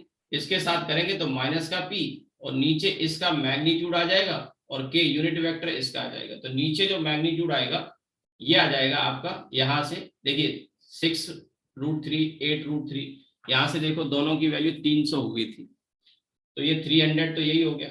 और ये p माइनस का स्क्वायर करेंगे p स्क्वायर, और k यूनिट वेक्टर है दैट इज 1। और cos 135 आप जानते हो, cos 135 होता है माइनस cos 45, यानी माइनस का 1/√2, और इधर ये p और इधर आ गया अंडर रूट में 300 प्लस p स्क्वायर, ठीक है, माइनस का। इसमें इस माइनस को चाहो तो आप उड़ा सकते हो और क्रॉस मल्टीप्लाई कर लो या दोनों तरफ स्क्वायर कर लो, जैसे चाहे आप कर सकते हैं। तो ये आ गया यहाँ से 1/2 और ये पी स्क्वायर। अच्छा, आईआईटी में ये जो क्वेश्चन आया था, आईआईटी में तो उस समय सब्जेक्टिव पेपर जो होता था तो उसमें प्रॉपर सॉल्व करना होता, तो ये ना सोचा कि ऑब्जेक्टिव क्वेश्चन में आया था, पहले आईआईटी में सब्जेक्टिव पेपर होते तब आया था ये क्वेश्चन। जरूर मैंने कहा एंगल ऑफ रिफ्रैक्शन, आप देख रहे हैं कोई बहुत लेंथी कैलकुलेशन नहीं थी, यहाँ हो गया। ये जेई वाला क्वेश्चन जरूर ऑब्जेक्टिव में आया है, लेकिन हमने पहला ही क्वेश्चन बहुत अच्छा लिया है, मतलब बेस्ट क्वेश्चन है रिफ्रैक्शन में अगर आप देखें तो। ठीक है, तो पहला ही क्वेश्चन, हालांकि इसके आगे शीट में जो क्वेश्चन है वो आसान है रिलेटिवली, बट मैं आऊंगा क्योंकि रिफ्रैक्शन से रिलेटेड बहुत ही अच्छा सवाल था और मैंने देखा है काफी सारे लोग ये क्वेश्चन नहीं डिस्कस करते, करना चाहिए क्योंकि इस क्वेश्चन में कॉन्सेप्ट बहुत अच्छे हैं। आप देख रहे हैं वेक्टर का बहुत अच्छा यूज हो रहा है और ये इसकी समझ आपको आ रही है कि कैसे हम एंगल को लेते हैं। एंगल एक्चुअल में 135 है या 45 है या जो मैंने पीछे बताया, तो काफी सारी छोटी छोटी चीजें हैं जो इसमें बारीकियां हैं जो आपको जाननी चाहिए, और जो गलतियां हम सिली मिस्टेक्स के फॉर्म में कर जाते हैं एग्जाम में, वो मिस्टेक नहीं होंगी, वो कमियां दूर हो रही हैं। तो नो डाउट डिस्क्रिप्टिव क्वेश्चन तो है, बट बहुत सारी छोटी छोटी चीजें इसमें आ रही हैं, तो आपको काफी चीजें क्लियर हो रही होंगी। अब देखिए ये आ गया आपका 300 और प्लस पी स्क्वायर, स्क्वायर कर दिया तो ये इधर गया, ये इधर गया, तो ये आ गया आपका यहाँ से 300 प्लस पी स्क्वायर और इधर 2p स्क्वायर। आप इसको इधर लाएंगे तो p की वैल्यू आपके पास आ गई। p की वैल्यू आ गई कितनी, 10√3। 10√3 ध्यान रखना। अब ये 10√3 अगर आप यहाँ रख देते हैं तो वो हमारा आंसर थोड़ी हो जाएगा, हमें तो यूनिट वेक्टर बताना है ना। तो अभी तो हमें आर वेक्टर मिलेगा, यहाँ लिख रहा हूँ, जगह नहीं है, नीचे जगह नहीं है, बोर्ड छोटा ही है, तो यहाँ पे आर वेक्टर आ गया। आर वेक्टर आ गया आपका 6√3i प्लस 8√3j और माइनस का, क्योंकि ये 300 आएगा, 300 आपका 10√3, तो माइनस का 10√3 के कैप। ये यूनिट वेक्टर नहीं आया, ध्यान रखना, ये यूनिट वेक्टर नहीं आया, ये अभी वेक्टर आया है। अब क्या करेंगे, यूनिट वेक्टर के लिए इसके मैग्नीट्यूड से डिवाइड कर देते हैं, तो ये आर कैप आ जाएगा 6√3i 8√3j और 10√3k को डिवाइड करेंगे तो ये तो आपका है 300 और 10√3 भी 300 आ गया, तो 300 प्लस 300 600 हो गया। ये 400 बना था ना पहले केस में, तो ये 600 आ गया। 600 को आप 100 इंटू 6 करेंगे तो 10 बाहर आ जाएगा और √6 से ये डिवाइड कर देंगे। ये आपका वो यूनिट वेक्टर आ गया जो हमें चाहिए था। आई होप कि आपको समझ में आया हो, और इसमें अगर किसी को कोई डाउट आ रहा है तो आप पूछ सकते हैं। ठीक है, ये क्या लिखा है मैं जरा रिपीट करता हूँ, थोड़ा छोटा फॉन्ट हो गया। 6√3i plus 8√3j minus 10√3k upon 10√6।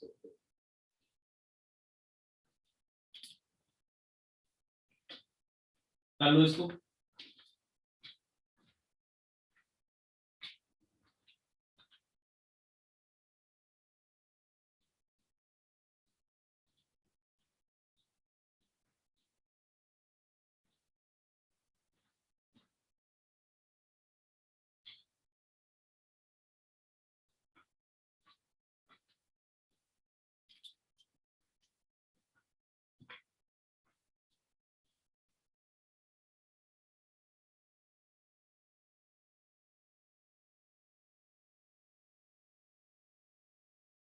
तो रिफ्रैक्शन में बहुत ही अच्छा क्वेश्चन है। चलिए मैं इसको इरेज कर रहा हूँ, आपने नोट कर लिया होगा, नोट नहीं किया है तो स्क्रीनशॉट ले लो आप इसका। और किसी भी बच्चे को अगर यहाँ तक कोई डाउट आ रहा हो आप पूछ सकते हैं। मैंने क्या है दोनों क्वेश्चन को फ्यूज कर दिया था, मैंने बताया ना, फर्स्ट पार्ट जेई मेन में आया है, सेकंड वाला एडवांस में आया है।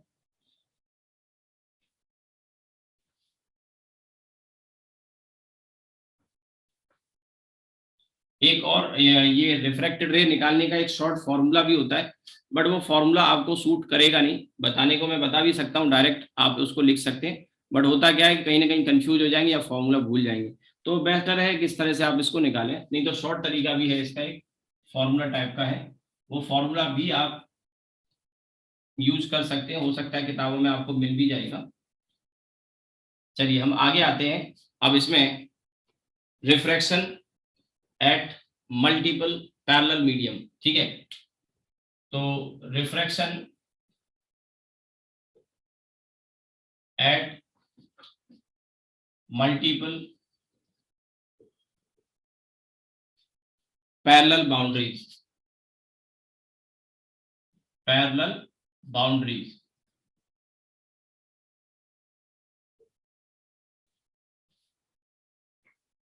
Refraction at multiple parallel boundaries, और इसमें जैसे एक ये है, दूसरा ये है, तीसरा ये है, चौथा ये है, ऐसे करके मान लीजिए कुछ बाउंड्रीज हैं।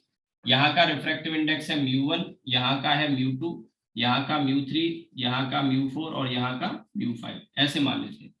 अब देखिए यहाँ से एक रे आती है ऐसे करके, और सपोज करते हैं ये मीडियम डेंसर है तो ये ऐसे मुड़ जाएगी। फिर मान लो इसके मुकाबले ये वाला रेयर है तो ये ऐसे मुड़ गई, फिर ये वाला डेंसर हो गया और फिर ये वाला रेयर हो गया। ऐसी पॉसिबिलिटी जस्ट मैंने बता दी डायग्राम में, ठीक है। अब इस वाले जो मीडियम है, इस वाले मीडियम का जो एंगल है इंसिडेंस वाला, ये I1 है। इसे मैं R नहीं लिख रहा हूं, बल्कि मैं इसको μ2 है तो मैं इसे I2 लिख रहा हूं। और आप ध्यान से देखो, ये दोनों बाउंड्री पैरेलल है तो ये इसका जो नॉर्मल है दोनों ये भी पैरेलल होंगे, और ये वाला जो एंगल आएगा ये अगर I2 है तो ये दोनों बराबर हो जाएंगे I2। अब ये जो I2 जो कि इसमें रिफ्रैक्शन के लिए था वो अगले वाले मीडियम के लिए इसके लिए इंसिडेंस बन जाएगा, और ये वाला रिफ्लेक्शन बन जाएगा, रिफ्रैक्शन वाला एंगल आ जाएगा। तो ये μ3 है तो ये आपका R3 नहीं लिख रहा हूं मैं, इसको फिर मैं I3 लिख रहा हूं, और ये भी I3 हो जाएगा। जैसा अभी समझाया, ये दोनों बाउंड्री ये और ये पैरेलल है तो नॉर्मल भी पैरेलल होंगे तो ये दोनों बराबर हो जाएंगे, तो ये I3 ये भी I3। अब ये I3 है तो इसके नेक्स्ट वाले में ये वाला 4 वाला मीडियम है तो मैं इसको I4 कह रहा हूं, और इसी तरह से ये आपका I4 हो जाएगा और ये वाला आपका I5 हो जाएगा, ठीक है। तो I1, I2, I3, I4, I5 इस तरह से वैल्यूज एंगल की हमने लिख ली यहाँ पे। अब स्नेल्स लॉ इसमें क्या करते हैं, ये एक्चुअली क्या है, स्नेल्स लॉ का एक्सटेंशन हो जाता है, एक तरह से एक्सटेंड कर सकते हैं स्नेल्स लॉ को। तो जो मैंने तरीका बताया था वो आप इसमें यूज करें, और वो ये है μ1 sin I1 पहले मीडियम के लिए, μ1 sin I1, फिर अगले वाले के लिए μ2 sin I2, फिर उसके अगले वाले के लिए μ3 sin I3 and so on, ऐसे आगे चलते जाते हैं।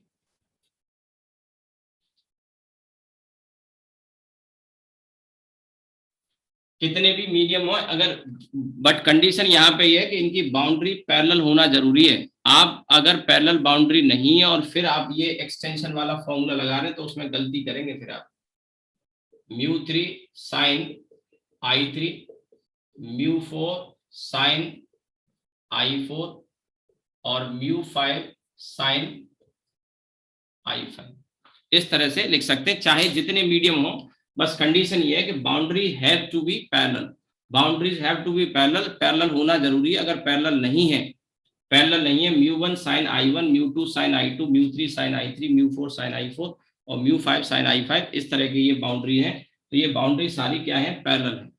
और अगर ये पैरेलल है तो फिर आप इसको इस तरह से लगा सकते हैं। लेकिन अगर सपोज करिए यहाँ पे एक बाउंड्री ये है, दूसरी बाउंड्री ये है, तीसरी बाउंड्री ये है, और ये एक रे आपने इंसिडेंट करी यहाँ पे, फिर ये ऐसे गई और फिर ये यहाँ से ऐसे जाके और फिर ये ऐसे निकल आई, तो आपने सोचा कि सर यहाँ पे यहाँ पे यहाँ पे लगा देंगे, गलत है, मत लगाना, क्योंकि ये बाउंड्री ये बाउंड्री ये बाउंड्री पैरेलल नहीं है। तो ये इस तरह के फॉर्म में गलती से भी मत लिखना, भले ही यहाँ का μ1 μ2 μ3 μ4 क्यों ना हो जाए, ठीक है। आप मेरी बात को समझ रहे हैं, μ1 μ2 μ3 μ4 क्यों ना हो जाए, आप इसमें नहीं लगा सकते। उसका कारण ये है कि ये बाउंड्री जो होगी तो नॉर्मल से हम एंगल, जैसे ये यहाँ पे आता तो ये बाउंड्री और ये बाउंड्री पैरेलल होती, या तो एंगल ही बदल जाएंगे नॉर्मल के साथ, डिफरेंट एंगल आएंगे, तो वो उसमें काम नहीं करेगा। पैरेलल बाउंड्री के लिए है ये एक्सटेंशन जो है।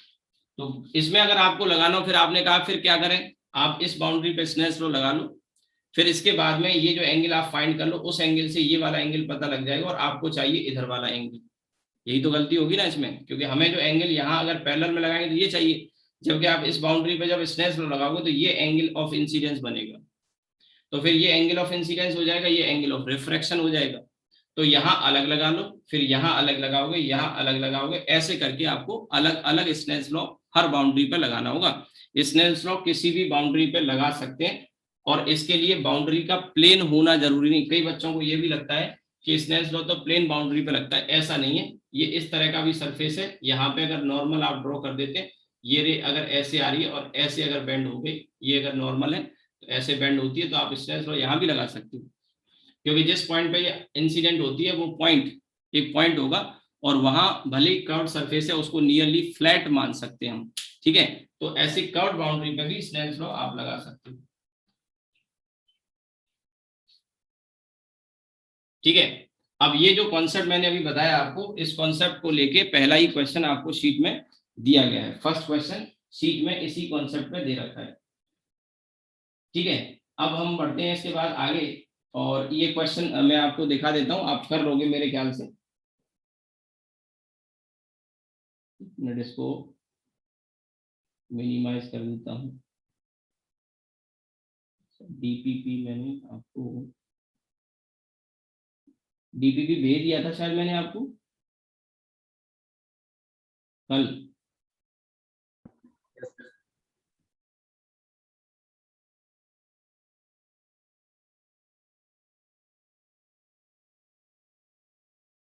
डीपीपी 2 तो शायद मैंने भेज करा दिया था, डीपीपी 3 होगा।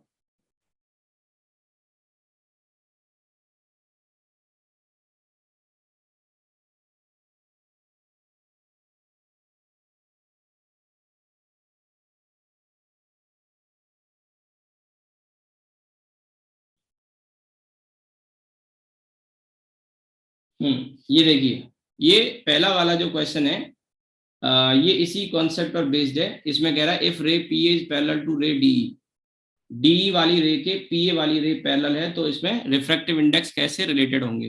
तो यही आप कॉन्सेप्ट यहाँ पे आप लगा सकते हैं और आप इसको निकाल सकते हैं, ठीक है। तो ये इजी क्वेश्चन है, इस तरह का क्वेश्चन आईआईटी में आ चुका है, या हो सकता है यही रहा हो, बट इस तरह का क्वेश्चन प्रीवियस ईयर में आया है। मैं इसको आगे लेके चलता हूँ, ठीक है। ये तो सिंपल क्वेश्चन है, आप कर लोगे मेरे ख्याल से, फिर भी ना आए तो आप पूछ लेना। अब इसके बाद हम इसमें केसेस डिस्कस करेंगे एपरेंट डेप्थ वाले, और एपरेंट डेप्थ में भी क्वेश्चन कुछ मैंने अच्छे रखे हैं। एपरेंट डेप्थ निकालने के लिए भी स्नेल्स लॉ वगैरह हम लगाते हैं, लेकिन स्नेल्स लॉ लगेगा कि नहीं लगेगा और कहाँ लगेगा। और एपरेंट डेप्थ में दो केस बनते हैं, नॉर्मल इंसिडेंस का एक केस होता है, एक ओब्लिक इंसिडेंस का होता है। मैं आपको दोनों सिचुएशन बताता हूँ। नॉर्मल इंसिडेंस के केस में एपरेंट डेप्थ ज्यादातर हम निकालते हैं, लेकिन कभी क्वेश्चन अगर ओब्लिक का भी आ जाए तो उसको कैसे करोगे आप, वो मैं आपको बताऊंगा, ठीक है। तो देखिए, एपरेंट डेप्थ,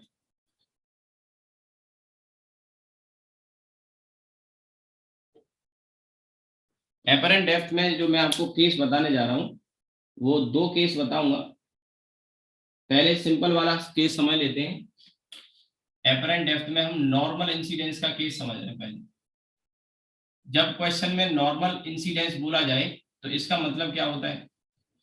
नॉर्मल इंसिडेंस अगर बोला जाता है क्वेश्चन में, तो इसका मतलब होता है कि एंगल आई और आर बहुत छोटे हैं, एंगल आई और आर बहुत छोटे हैं। ये चीज जानना जरूरी है, angle i and angle r are very small. और 12th लेवल पे जब हम इसका प्रूव करते हैं तो वहां प्रॉपर फॉर्मूले को हम डिराइव करके लाते हैं, बट हम यहाँ पे टारगेट बैच में 12th पास है, तो इसमें हम डिराइव तो नहीं करेंगे। लेकिन मैं बता रहा हूँ कि जो फॉर्मूला अभी मैं डिस्कस करने जा रहा हूँ वो नॉर्मल इंसिडेंस के लिए, यानी एंगल आई और एंगल आर काफी छोटे हैं, और इतने छोटे हैं कि टेन आई को आई, साइन आई को आई, जरूरत पड़ने पर साइन आई को टेन आई भी लिख सकते हैं। फिर वो केस भी बताऊंगा कि जब नॉर्मल इंसिडेंस ना हो और एंगल आई और एंगल आर स्मॉल ना हो, तो फिर उसको कैसे सॉल्व करेंगे। जैसे दूसरा वाला क्वेश्चन शीट में जो अभी मैंने दिखाई है, उसमें सेकंड वाला क्वेश्चन नॉर्मल इंसिडेंस का नहीं है, वो ओब्लिक इंसिडेंस का केस है। क्योंकि नॉर्मल इंसिडेंस पे क्वेश्चन आपने बहुत सारे करे होंगे, सबसे इजीएस्ट केस होता है, फिर भी थोड़ा सा मैं आपको आइडिया देता हूँ। तो देखिए, इसमें दो पॉसिबिलिटी बन सकती है कि आप डेंसर मीडियम से रेयरर में देख रहे हैं या रेयरर से डेंसर में देख रहे हैं, ठीक है।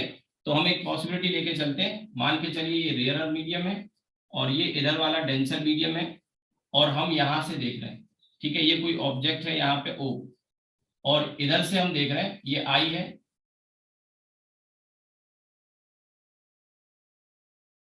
ठीक है, ये आई है और ये ऑब्जेक्ट है। तो अब यहां से ये डेंसर मीडियम है, तो ऐसा ऑब्जेक्ट से ले जाएंगी ऐसे करके, और आप जानते हैं कि रेयर में जब जाती है तो अवे फ्रॉम द नॉर्मल चली जाती है ऐसे। तो ऐसा लगेगा जैसे कहां से आ रही है, यहां से, तो इमेज यहां बन जाएगी। तो इसमें क्या होता है कि जब आप इसको देख रहे होंगे ऑब्जेक्ट को ऊपर से, तो ऑब्जेक्ट आपको दिखेगा ही नहीं बल्कि उसकी इमेज दिखेगी। और इसका बहुत ही कॉमन सा एग्जांपल है, एक बाल्टी ले लो, घर पे भी आप इस एक्सपेरिमेंट को कर सकते हैं। बाल्टी ले लो और बाल्टी में पानी भराओ, उसके बॉटम में कॉइन डाल दो, सिक्का। उस कॉइन को जब आप ऊपर से ऑब्जर्व करोगे, नॉर्मल इंसिडेंस का मतलब है बिल्कुल ऊपर से देख रहे हैं, या इतना कम एंगल पे डेविएशन है, इधर इधर हम थोड़ा बहुत कम, मतलब बहुत कम डेविएट होते हैं, बिल्कुल ऊपर से ऐसे देख रहे हैं, तो हल्का सा साइड में जाके देखा या हल्का सा इधर साइड में जाके देखते हैं। ऐसा नहीं कि बिल्कुल ऐसे हो जाएंगे, वो केस आएगा ओब्लिक इंसिडेंस का। यानी ओब्लिक इंसिडेंस से मेरा मतलब है कि काफी ज्यादा वहां पर एंगल बड़ा हो जाएगा। ये जो एंगल आई और आर में यहाँ लिखने जा रहा हूँ, वो एंगल फिर बड़े होंगे, वो छोटे एंगल नहीं होंगे, ठीक है। तो नॉर्मल इंसिडेंस का मतलब बिल्कुल ऊपर से हल्का सा साइड में इधर होके हम देखेंगे। अच्छा, आपने नोटिस भी किया होगा, कभी किया हो इस तरह का एक्सपेरिमेंट कि बाल्टी में पानी भरा हो और उसका जो बॉटम है वो थोड़ा ऊपर दिखाई देता है, उठा हुआ दिखाई देता है बॉटम। बाल्टी में पानी अगर भरा हो तो बॉटम थोड़ा ऊपर उठा हुआ दिखाई देता है, बॉटम, ठीक है, रेज दिखाई देता है। ऐसा रिफ्रैक्शन की वजह से होता है।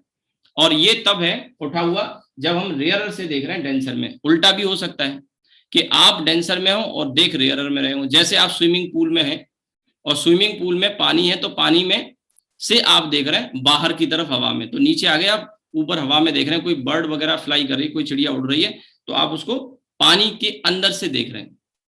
तो आप हो गए डेंसर मीडियम में और हवा हो गई रेयर, तो डेंसर से रेयर में देखते हैं, तो क्या होता है। तो यहाँ दो पॉसिबिलिटी बनेंगी। अभी नॉर्मल इंसिडेंस में ही बता रहा हूँ कि अगर रेयर से देखोगे तो ऑब्जेक्ट की जो इमेज है वो पास दिखाई देगी। जो बॉटम में बता रहा था ना, बाल्टी में पानी भरा हुआ है तो बॉटम हमको हल्का सा उठा हुआ दिखाई देगा, या बॉटम में कोई सिक्का पड़ा है तो उठा हुआ दिखाई देगा। तो सिक्के दो दिखाई नहीं देंगे, एक सिक्का अगर पड़ा हुआ है तो वहां उसकी इमेज आपको दिखेगी, दो सिक्के दिखाई नहीं दे रहे होंगे, ध्यान रखना, दो सिक्के दिखाई नहीं देंगे, एक ही दिखाई देगा, और वो ये होगा जो इमेज है, वो तो दिखाई नहीं देगा। एक्चुअल में इसका प्रोजेक्शन यहाँ होगा, रे ऐसे जाके ऐसे मुड़ गई। आपके मन में एक सवाल आ रहा होगा कि सर ये रे तो इधर चली गई, आंख में तो गई नहीं। तो अब ऐसा तो हो नहीं सकता कि मैं आंख को इतनी बड़ी बना दूं, ठीक है। वो तो फिगर में क्लैरिटी के लिए मैंने थोड़ा सा, क्योंकि अगर मैं बिल्कुल आई में दिखाता, एक्चुअल में तो ये होगा यहाँ से जाके यहाँ से थोड़ा सा आई में चली जाएंगी, तो वो एंगल आई और आर फिर मैं दिखा नहीं पाता। तो मैंने थोड़ा सा रे को ऐसे डेविएट कर दिया। तो इसका एक तरीका है कि आई को इतना बड़ा बनाया जाए, ठीक है। आप मेरी बात समझ रहे होगे। तो अब ये देखिए, यहां से ये रह गई ये वाला एंगल, और इधर ये वाला एंगल, तो इसे मैं आई कह रहा हूं और इसे भी आई कह रहा हूं। और जब ये बाहर निकलेगी तो ये एंगल आपका आर हो जाएगा, ये आर हो जाएगा, और ये एंगल भी, ये भी क्या हो जाएगा, आर हो जाएगा, ठीक है। तो ये एंगल आई, ये एंगल आई, ये आपका आर, और ये वाला भी आर हो जाएगा, ठीक है, ये वाला। अब ये अगर आर है तो आप ध्यान से सोचेंगे तो ये वाला एंगल भी आपका आर हो जाएगा।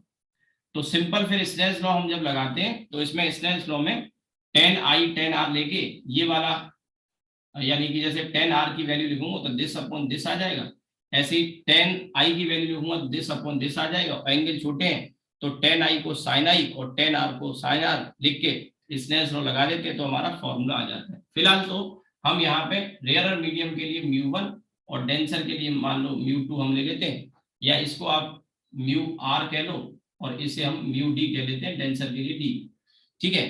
तो नॉर्मल इंसिडेंस में दो चीजें आपको जानने की जरूरत पड़ती है।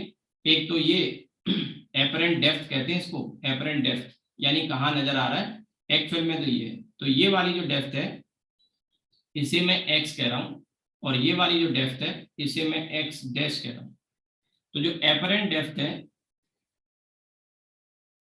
प्रूव नहीं करेंगे हम, उसकी जरूरत भी नहीं है, एक्स डैश, इसकी वैल्यू जो आती है वो एक्स अपॉन म्यू आ जाती है। अब यहाँ एक चीज समझना जरूरी है कि ये म्यू क्या चीज है। तो हमेशा ध्यान रखना, ये म्यू जो आता है वो डेंसर मीडियम का रिफ्रैक्टिव इंडेक्स रेयरर मीडियम के रेस्पेक्ट में लिखना है, डेंसर का विद रेस्पेक्ट टू रेयर। मैंने म्यू लिख दिया simple, where mu equals to mu d upon mu r हमेशा, ठीक है। अब ये एपरेंट डेप्थ आ गया तो इसमें पूछा जाता है एपरेंट शिफ्ट, यानी कितना ये खिसक गया, यानी कि हमको जो कॉइन देखना था पानी में वो कितना ऊपर उठा हुआ दिखाई दे रहा है, तो शिफ्ट आ जाएगा। लेट मी से डेल्टा एक्स, तो वो X minus X dash, X dash कम है, आप देख सकते हैं ये जो वैल्यू आएगी ये ग्रेटर देन 1 ही आएगी। डेंसर का रेयरर के रेस्पेक्ट में निकालना है तो आप 1 से बड़े नंबर से डिवाइड करोगे तो एक्स डेक्स छोटा ही आएगा, इस केस में छोटा आएगा, तो इनका डिफरेंस ये आ जाएगा। और इसमें अगर ये वैल्यू मैं रख दूं तो x कॉमन आ जाएगा 1 माइनस 1/μ। ये आपका एपरेंट शिफ्ट आ गया। ये दो फॉर्मूले आपको याद करने होंगे, इनको लेके क्वेश्चन पूछे जाते हैं। ये तो पहला केस हो गया, फर्स्ट केस। फर्स्ट केस में क्या हुआ, हम थे रेयर मीडियम में और देख रहे थे डेंसर मीडियम में। दूसरी सिचुएशन, सेकंड सिचुएशन ये है कि हम आपके जिस मीडियम में है वो मीडियम डेंसर है। तो मैं फिगर थोड़ा उल्टा बना रहा हूं। जैसे मैंने एग्जांपल तो आपको दिया स्विमिंग पूल का, तो स्विमिंग पूल में पानी नीचे होगा, देखोगे ऊपर, बट मैं फिगर उल्टा बना रहा हूं। अभी मैं इसको डेंसर कह रहा हूं तो ये नहीं सोच रहा है कि पूछने लग जाए कि सर वो पानी ऊपर कैसे आ गया, हवा नीचे कैसे आ गई। अरे कोई दूसरी सिचुएशन भी तो हो सकती है यार, क्यों नहीं हो सकती। तो ये डेंसर है और ये रेयरर है, ठीक है। और आप यहां से ऑब्जर्व कर रहे हैं, नॉर्मल इंसिडेंस का केस है ये भी, ये आई है, ठीक है। अब यहां से कोई ये ऑब्जेक्ट है, सपोज ये ऑब्जेक्ट है वो, ये रे ऐसे जाएगी और डेंसर में जाती तो हम जानते हैं ऐसे मुड़ जाती है, तो ये पीछे से आती हुई नजर आएगी ये, तो डिस्टेंस बढ़ जाएगा। डेंसर का जो रिफ्रैक्टिव इंडेक्स है वो म्यू डी है और इसका म्यू आर है। ये जो डिस्टेंस है ये डिस्टेंस x है और ये वाला जो डिस्टेंस है x डैश है। आप क्लियरली देख सकते हैं x डैश ज्यादा है, तो यहाँ पे इस केस में एपरेंट डेप्थ जो होगी वो ज्यादा होगी। और वो आई आर वगैरह तो आपको यहाँ से समझ में आ ही रहे होंगे, फिलहाल उसकी जरूरत नहीं है, प्रूव करते तो हमें जरूरत पड़ती। एक्चुअल में ये ऑब्जेक्ट नजर ही नहीं आएगा, इमेज नजर आएगी और दूर नजर आएगी। तो एपरेंट डेप्थ जो है एक्स डैश, ये म्यू टाइम्स एक्स होती है, म्यू टाइम्स एक्स। और यहाँ पर भी म्यू की जो वैल्यू होती है वो mu d upon mu r होती है। यानी आगे के लिए आपको मैं एक छोटी सी बात बताऊंगा, उसको ध्यान रखोगे तो कभी कोई दिक्कत नहीं होगी। और वो बात क्या है कि जैसे आपको समझना ये है कि जब हम रेयरर से देख रहे हैं तो हमें पता है पास दिख रहा है तो एक्स डैश की वैल्यू छोटी आएगी, तो छोटा करने के लिए म्यू से डिवाइड कर दो। म्यू हमेशा एक से बड़ा है, चाहे उधर ले रहे हैं या इधर ले रहे हैं, सिंपल, उसमें कोई डाउट ही नहीं है कि म्यू हमें कौन सा लिखना है। तो हमेशा आपको denser with respect to rare ही लिखना है, you will always get the value greater than 1, ठीक है। तो हमें यहाँ अगर पास दिख रहा है मतलब छोटा दिखेगा, कम डिस्टेंस आएगी, कम वैल्यू आएगी, तो म्यू से डिवाइड कर देंगे। और इस वाले केस में एक्स डैश बड़ा आएगा एक्स से, क्योंकि हम कहां से देख रहे हैं, डेंसर से देख रहे हैं। तो डेंसर से जब देख रहे हैं तो ऐसे याद रखो कि डेंसर से देखेंगे तो दूर दिखाई देगा। ये मेरा तरीका है बताने का, ठीक है। डेंसर से देखेंगे तो दूर दिखाई देगा। तो डी से डेंसर, डी से दूर, ऐसे होता नहीं है, डी से दूर नहीं होता, पर मैं कह रहा हूं मान लो डी से फिर डोर हो जाएगा। आप अगर लिखोगे भी तो डी से डेंसर और डी से दूर, दूर कह लो, दूर मतलब दूर।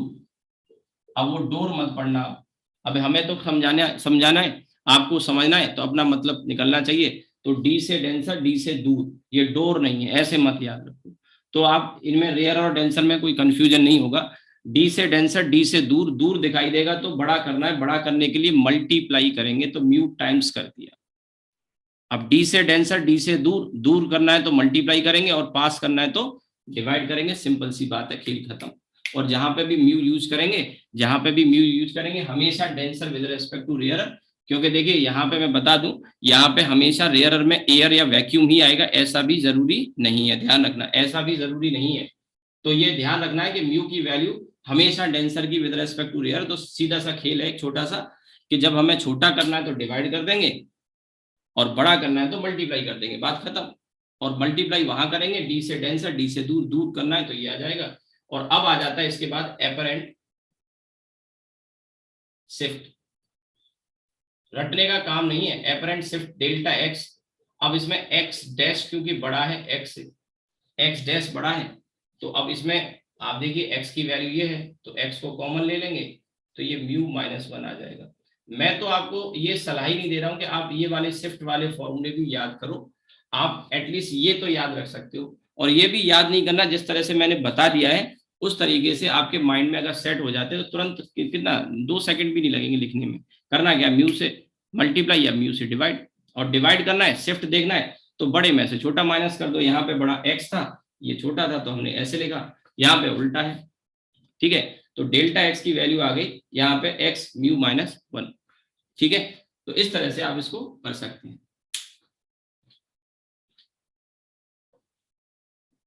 ये आप नोट कर लीजिए। अब इसी में आगे पॉसिबिलिटी ये भी बनती है कि एक से ज्यादा मीडियम अगर होते हैं तो क्या होगा, मल्टीपल मीडियम होते हैं तो क्या होगा, वो भी मैं आपको बताता हूं। अभी नॉर्मल इंसिडेंस का केस ही बता रहा हूं, एपरेंट डेप्थ में नॉर्मल इंसिडेंस के केस में ये दो बातें आ गई। नॉर्मल इंसिडेंस ही चल रहा है एपरेंट डेप्थ में।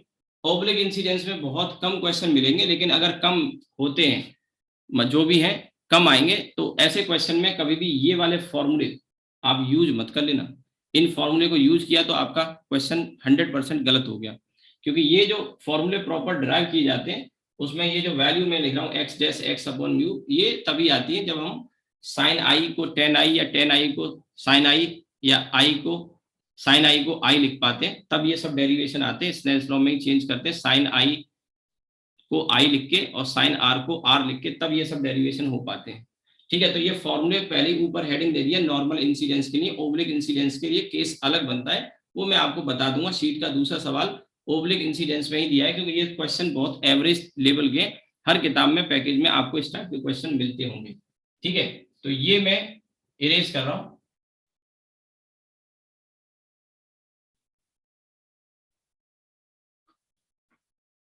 अब अगर एक से ज्यादा मीडियम होते हैं तो क्या होगा, तो इसी को एक्सटेंड कर देते हैं, इसी को एक्सटेंड कर देते हैं। और कैसे एक्सटेंड करेंगे, बहुत आसान है। तो if there are more than two medium, अब इसका मतलब ये है, जैसे एक ये है, एक ये है, एक ये है, ऐसे करके हैं, ठीक है।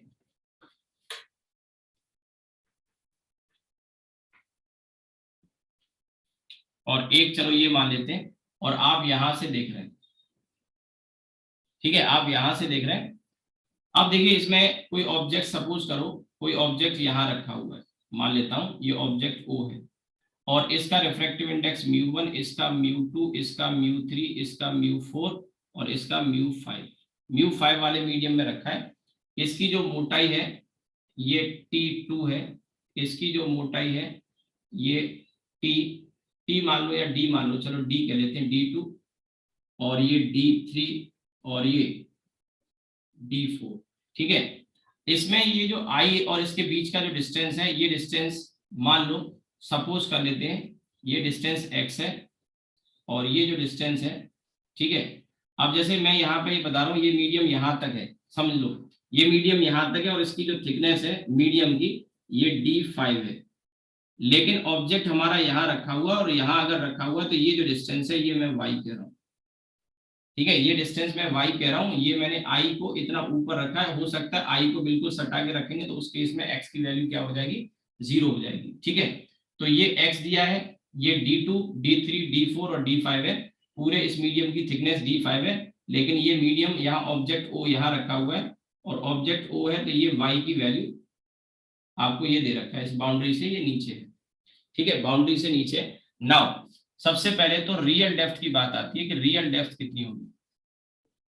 रियल डेप्थ को मैं यहाँ पर या इसको x नहीं करते, क्योंकि x हमने रियल और अपरेंट के लिए लिखा है, तो इसको कुछ और लिख लेता हूं मैं, इसको यहाँ T1 और इसे मैं T2 करता हूं। चलिए थोड़ा सा अलग कर लेते हैं, और ये T1 T2 इस मीडियम में, और ये D5 अलग है, ध्यान रखना। तो रियल डेप्थ जैसे हमने पीछे वाले केसेस में देखा था, रियल डेप्थ या x थी, तो रियल डेप्थ को मैं x ही लिख रहा हूं, इसलिए मैंने x हटा दिया। तो क्योंकि शिफ्ट, ऐसे सवालों में शिफ्ट पूछा जाएगा, शीट में एक दो क्वेश्चन भी दिए, ठीक है। तो इसमें यहां से यहां तक अगर हम देखें तो रियल डेप्थ में T1, आई से डिस्टेंस है ना, T1, फिर आ गया आपका D2, फिर आ गया D3, फिर आ गया D4, और लास्ट आपका D5 नहीं आएगा, T2 आएगा, क्योंकि ऑब्जेक्ट यहाँ है, तो ये आ जाएगा आपका T2। अब आती है बात एपरेंट डेप्थ की। एपरेंट डेप्थ अगर आपने निकाल लिया तो शिफ्ट भी निकल आएगा, दोनों का डिफरेंस। तो तो एपरेंट डेप्थ एक्स डैश कैसे निकालते हैं? तो देखो बहुत कॉमन चीज है, इसको आपको समझ के लिखना होगा। आप क्या करो, कोई कैलकुलेशन नहीं करनी है, सिंपल एक पैटर्न को समझना है। वो पैटर्न समझ लोगे तो 2 4 10 20 चाहे जितने मीडियम आ जाए कभी कोई कंफ्यूजन नहीं होगा।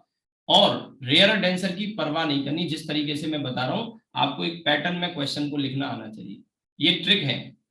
ठीक है, ये कोई बोर्ड में कोई डेरिवेशन नहीं पूछेगा इसका, ठीक है। और ना बोर्ड के लेवल पे, बोर्ड के लेवल पे तो ये आ सकता है, ये वाली जो चीजें वो डेरिवेशन, आपको तो किसी को बोर्ड देना भी नहीं है, ये तो कंपटीशन के लिए है। इसमें जैसे ये एसी के जैसा क्वेश्चन शीट में दिया, एचसी वर्मा में भी है, सीट में भी क्वेश्चन दे रखे।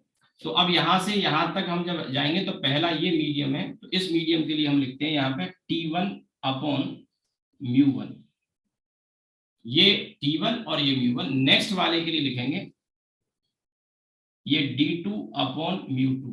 आपके मन में एक बात चल रही होगी कि सर डिवाइड क्यों कर रहे हैं, मल्टीप्लाई क्यों नहीं कर रहे? मल्टीप्लाई भी होगा, डिवाइड भी होगा, जो होना होगा अपने आप हो जाएगा, आपको उसकी परवाह नहीं करनी है। अभी तो जो पैटर्न है उसी पैटर्न में लिखना है। ये इस पैटर्न में मैं लिख रहा हूं तो आपको एक ऐसा इंप्रेशन जा रहा होगा कि ये डिवाइड कर रहे हैं तो डेंसर ही मान लिए कि रेयरर ही मान लिए, ऐसा कुछ नहीं कहा मैंने, वो अभी सब करेंगे ट्रीटमेंट, इसका अपने आप हो जाएगा, आपको कुछ नहीं करना, आपको इस पैटर्न में लिखते जाना है। ये फिर आपका D3 μ3, D4 μ4 और लास्ट यहां पे D5 अपॉन μ5 नहीं लिखेंगे। D5 अपॉन μ5 इसलिए नहीं लिखेंगे क्योंकि इसके नीचे मीडियम कितना है वो मैटर नहीं करता, क्योंकि रे यहां से ऊपर की तरफ जाएगी, रे जो जाएगी यहां से ऐसे करके जाएगी, और अगर रे ऐसे अगर जा रही है तो इसका मतलब हमारे लिए ये थिकनेस मैटर करती है। ठीक है, यानी ऑब्जेक्ट और आई के बीच में कितना मीडियम है, कितने मीडियम है, क्या थिकनेस है, that matters. It doesn't matter कि नीचे और ऊपर, यानी आई के ऊपर कितना है फर्क नहीं पड़ता, ऑब्जेक्ट के नीचे कितना है फर्क नहीं पड़ता, उसका कोई रोल भी नहीं है, क्योंकि रे यहां से आई में पहुंचेगी तो बीच में जो मीडियम आ रहे हैं उनकी वजह से शिफ्टिंग, उनकी वजह से रिफ्लेक्शन होगा बीच में। तो यहाँ पे जो थिकनेस हमको लेनी होगी वो थिकनेस D5 नहीं T2 लेनी होगी। तो यहाँ पे मैं लिखूंगा इसको T2 और अपॉन μ5, इसको एक ब्रैकेट में बंद कर दूंगा। अभी ये फॉर्मूला कंप्लीट नहीं है, एक छोटी सी कमी है, वो कमी हम थोड़ी देर में दूर करेंगे, पहले पैटर्न को नोटिस करना है। ये फर्क नहीं पड़ता कि यहाँ कौन सा मीडियम रेयर है कौन सा डेंसर है, आपको इसकी परवाह ही नहीं करनी, क्योंकि रेयर और डेंसर जो डिसाइड होता है वो डिसाइड होता है कि ऑब्जर्वर किस मीडियम में है। तो इससे देखा जाएगा μ1 से कि μ1 के रेस्पेक्ट में यहाँ जो मीडियम है वो कैसे है, ऑब्जर्वर इस मीडियम में है तो अभी उसका काम रह गया है, अभी तो केवल हमने इसको लिखा है। तो ये T1 upon μ1, D2 upon μ2, D3 upon μ3, D4 upon μ4, D5 नहीं T2 अपॉन μ5 ये लिख दिया। और लास्ट एक जो काम रह गया है वो ये है कि इसमें यहाँ पर उस मीडियम के रिफ्रैक्टिव इंडेक्स से मल्टीप्लाई करना होता है, उस मीडियम के रिफ्रैक्टिव इंडेक्स से मल्टीप्लाई करना होता है जिसमें ऑब्जर्वर होता है यानी आई है, तो ये μ1 हमेशा अब अपने आप ये कर लेगा, डेंसर रेयर की आपको परवाह नहीं करनी। फॉर एग्जांपल जब इसका आप इसमें मल्टीप्लाई करेंगे तो μ1 से μ1 कट जाएगा, और कटने का मतलब है कि यहाँ पे T1 ही रहा, यानी खुद अपने मीडियम से अपने ही मीडियम में देखेंगे तो कोई शिफ्टिंग नहीं होगी। जैसे मान के चलिए सामने मेरे सामने एक कैमरा ये लगा हुआ है, या मान के चलिए आपको तो कैमरा दिख नहीं रहा, ये पेन मैं देख रहा हूं, तो ये पेन जिस मीडियम में मेरी आई भी उसी मीडियम में है, तो मुझे पेन का एक्चुअल डिस्टेंस उतना ही दिखाई देगा और एपरेंट डिस्टेंस भी उतना ही दिखाई देगा जितना एक्चुअल डिस्टेंस होगा। तो ये जब μ1 का आप इसमें मल्टीप्लाई करेंगे तो ये कट जाएगा। अब इसके बाद जो यहाँ टर्म आएंगे μ1 अपॉन μ2, μ1 अपॉन μ3, μ1 अपॉन μ4, ये जो टर्म आ रहा है ना ये अपने आप वैल्यू को एडजस्ट कर लेंगे। फॉर एग्जांपल μ1 यहाँ आ गया, μ2 यहाँ है, जब μ1 यहाँ आ जाएगा μ2 यहाँ आ गया, अगर ये μ2 ज्यादा हुआ μ1 से, ध्यान से सुनना मेरी बात, μ1 और μ2 में μ1 छोटा है μ2 बड़ा है, तो आप देखेंगे ये μ1 अपॉन μ2 का रेशियो 1 से छोटा आएगा, तो इसमें जब मल्टीप्लाई होगा तो ये वैल्यू छोटी कर देगा, क्योंकि μ1 छोटा है और μ2 बड़ा है, तो ये डेंसर हो गया, सॉरी रेयरर हो गया, ये डेंसर हो गया। तो डेंसर में देखेंगे रेयरर से तो पास दिखेगी तो इसे छोटा कर दिया। लेकिन मान के चलो अगले वाले में μ3 छोटा था और μ1 बड़ा था, μ3 छोटा है μ1 बड़ा है, तो यहाँ पे आप देखेंगे μ1 बड़ा μ3 छोटा, ध्यान से देखना μ1 बड़ा μ3 छोटा, तो ये नंबर जो मल्टीप्लाई होगा वो 1 से बड़ा आ जाएगा, तो इस वैल्यू को बड़ा कर देगा। बड़ा इसलिए कर रहा है क्योंकि ये मीडियम डेंसर है और ये रेयरर है, तो डेंसर से देखेंगे तो ये बड़ा दिखाई देगा, तो ये वैल्यू अपने आप बड़ी हो जाएगी। आपको शायद मेरी बात समझ में आ गई होगी, ये वैल्यू बड़ी हो गई, ऐसे करके अपने आप वैल्यू एडजस्ट होंगी, आपको कुछ नहीं करना है। अब बात आती है शिफ्ट की, तो शिफ्ट में ये और इसका डिफरेंस ले लेंगे, तो एपरेंट शिफ्ट, तो अब एपरेंट शिफ्ट में मैं मान लेता हूं सपोज ये बड़ा आया ये छोटा आया, एक पॉसिबिलिटी लेनी पड़ेगी जो भी आए, ठीक है, तो इसमें से इसे माइनस कर लेते हैं। अच्छा, इसके बेसिस पे आप ये भी बता सकते हैं, सपोज मेरी बात सुनना ध्यान से, अगर मान के चलिए ये वैल्यू पॉजिटिव आती है, आपको अभी तो न्यूमेरिकल वैल्यू है नहीं हमारे पास, लेकिन अगर न्यूमेरिकल वैल्यू आ जाएंगी, जैसे सपोज करो ये ऐड करके 20 आया और ये वैल्यू कैलकुलेट करके 22 आई, तो ये ज्यादा है, 22 आई तो 2 सेंटीमीटर का शिफ्ट हो गया, और 2 सेंटीमीटर का शिफ्ट हुआ तो आप बता भी सकते हैं कि शिफ्ट किधर होगा, 2 सेंटीमीटर ज्यादा है ना, तो फिर वो नीचे की तरफ शिफ्ट होगा, यानी इमेज जो ऑब्जेक्ट की बनेगी वो नीचे चली जाएगी 2 सेंटीमीटर, क्योंकि ये 20 आया ये 22 आया मैंने कहा। लेकिन अगर सच सोचिए ये 20 आया और ये 17 आ गया, 17 आ गया, तो ये कम हो गया, तो कम का मतलब ऑब्जेक्ट की इमेज ऊपर खिसक जाएगी, कितना ऊपर खिसक जाएगी 3, तो वो डिफरेंस आ जाएगा। अभी तो मैं ऐसे लिख रहा हूँ, ठीक है, एक्स और एक्स डैश का डिफरेंस, फर्दर अगर आप चाहो तो इसको और इसको फॉर्म में लिख सकते हो प्रॉपर यहां से।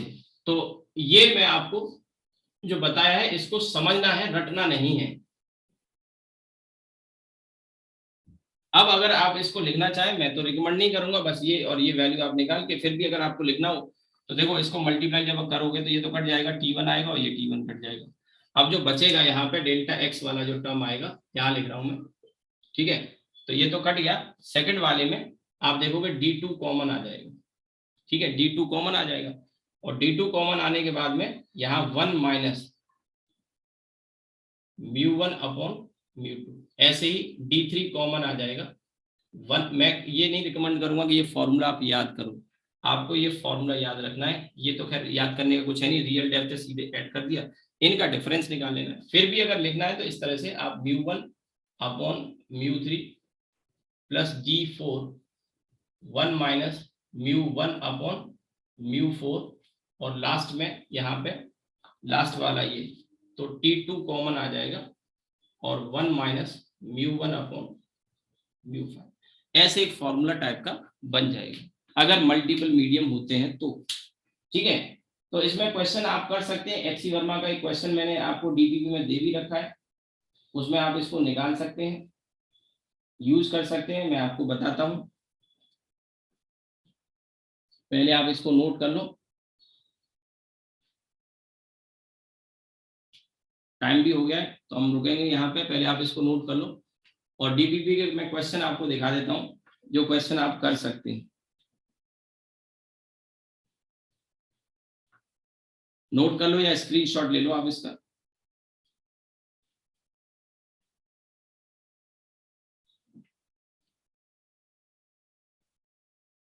देखिए मैं आपको डीपी पर जस्ट दिखा के आज की क्लास को यहीं रोकता हूं, वैसे तो आपके पास आ ही गया है।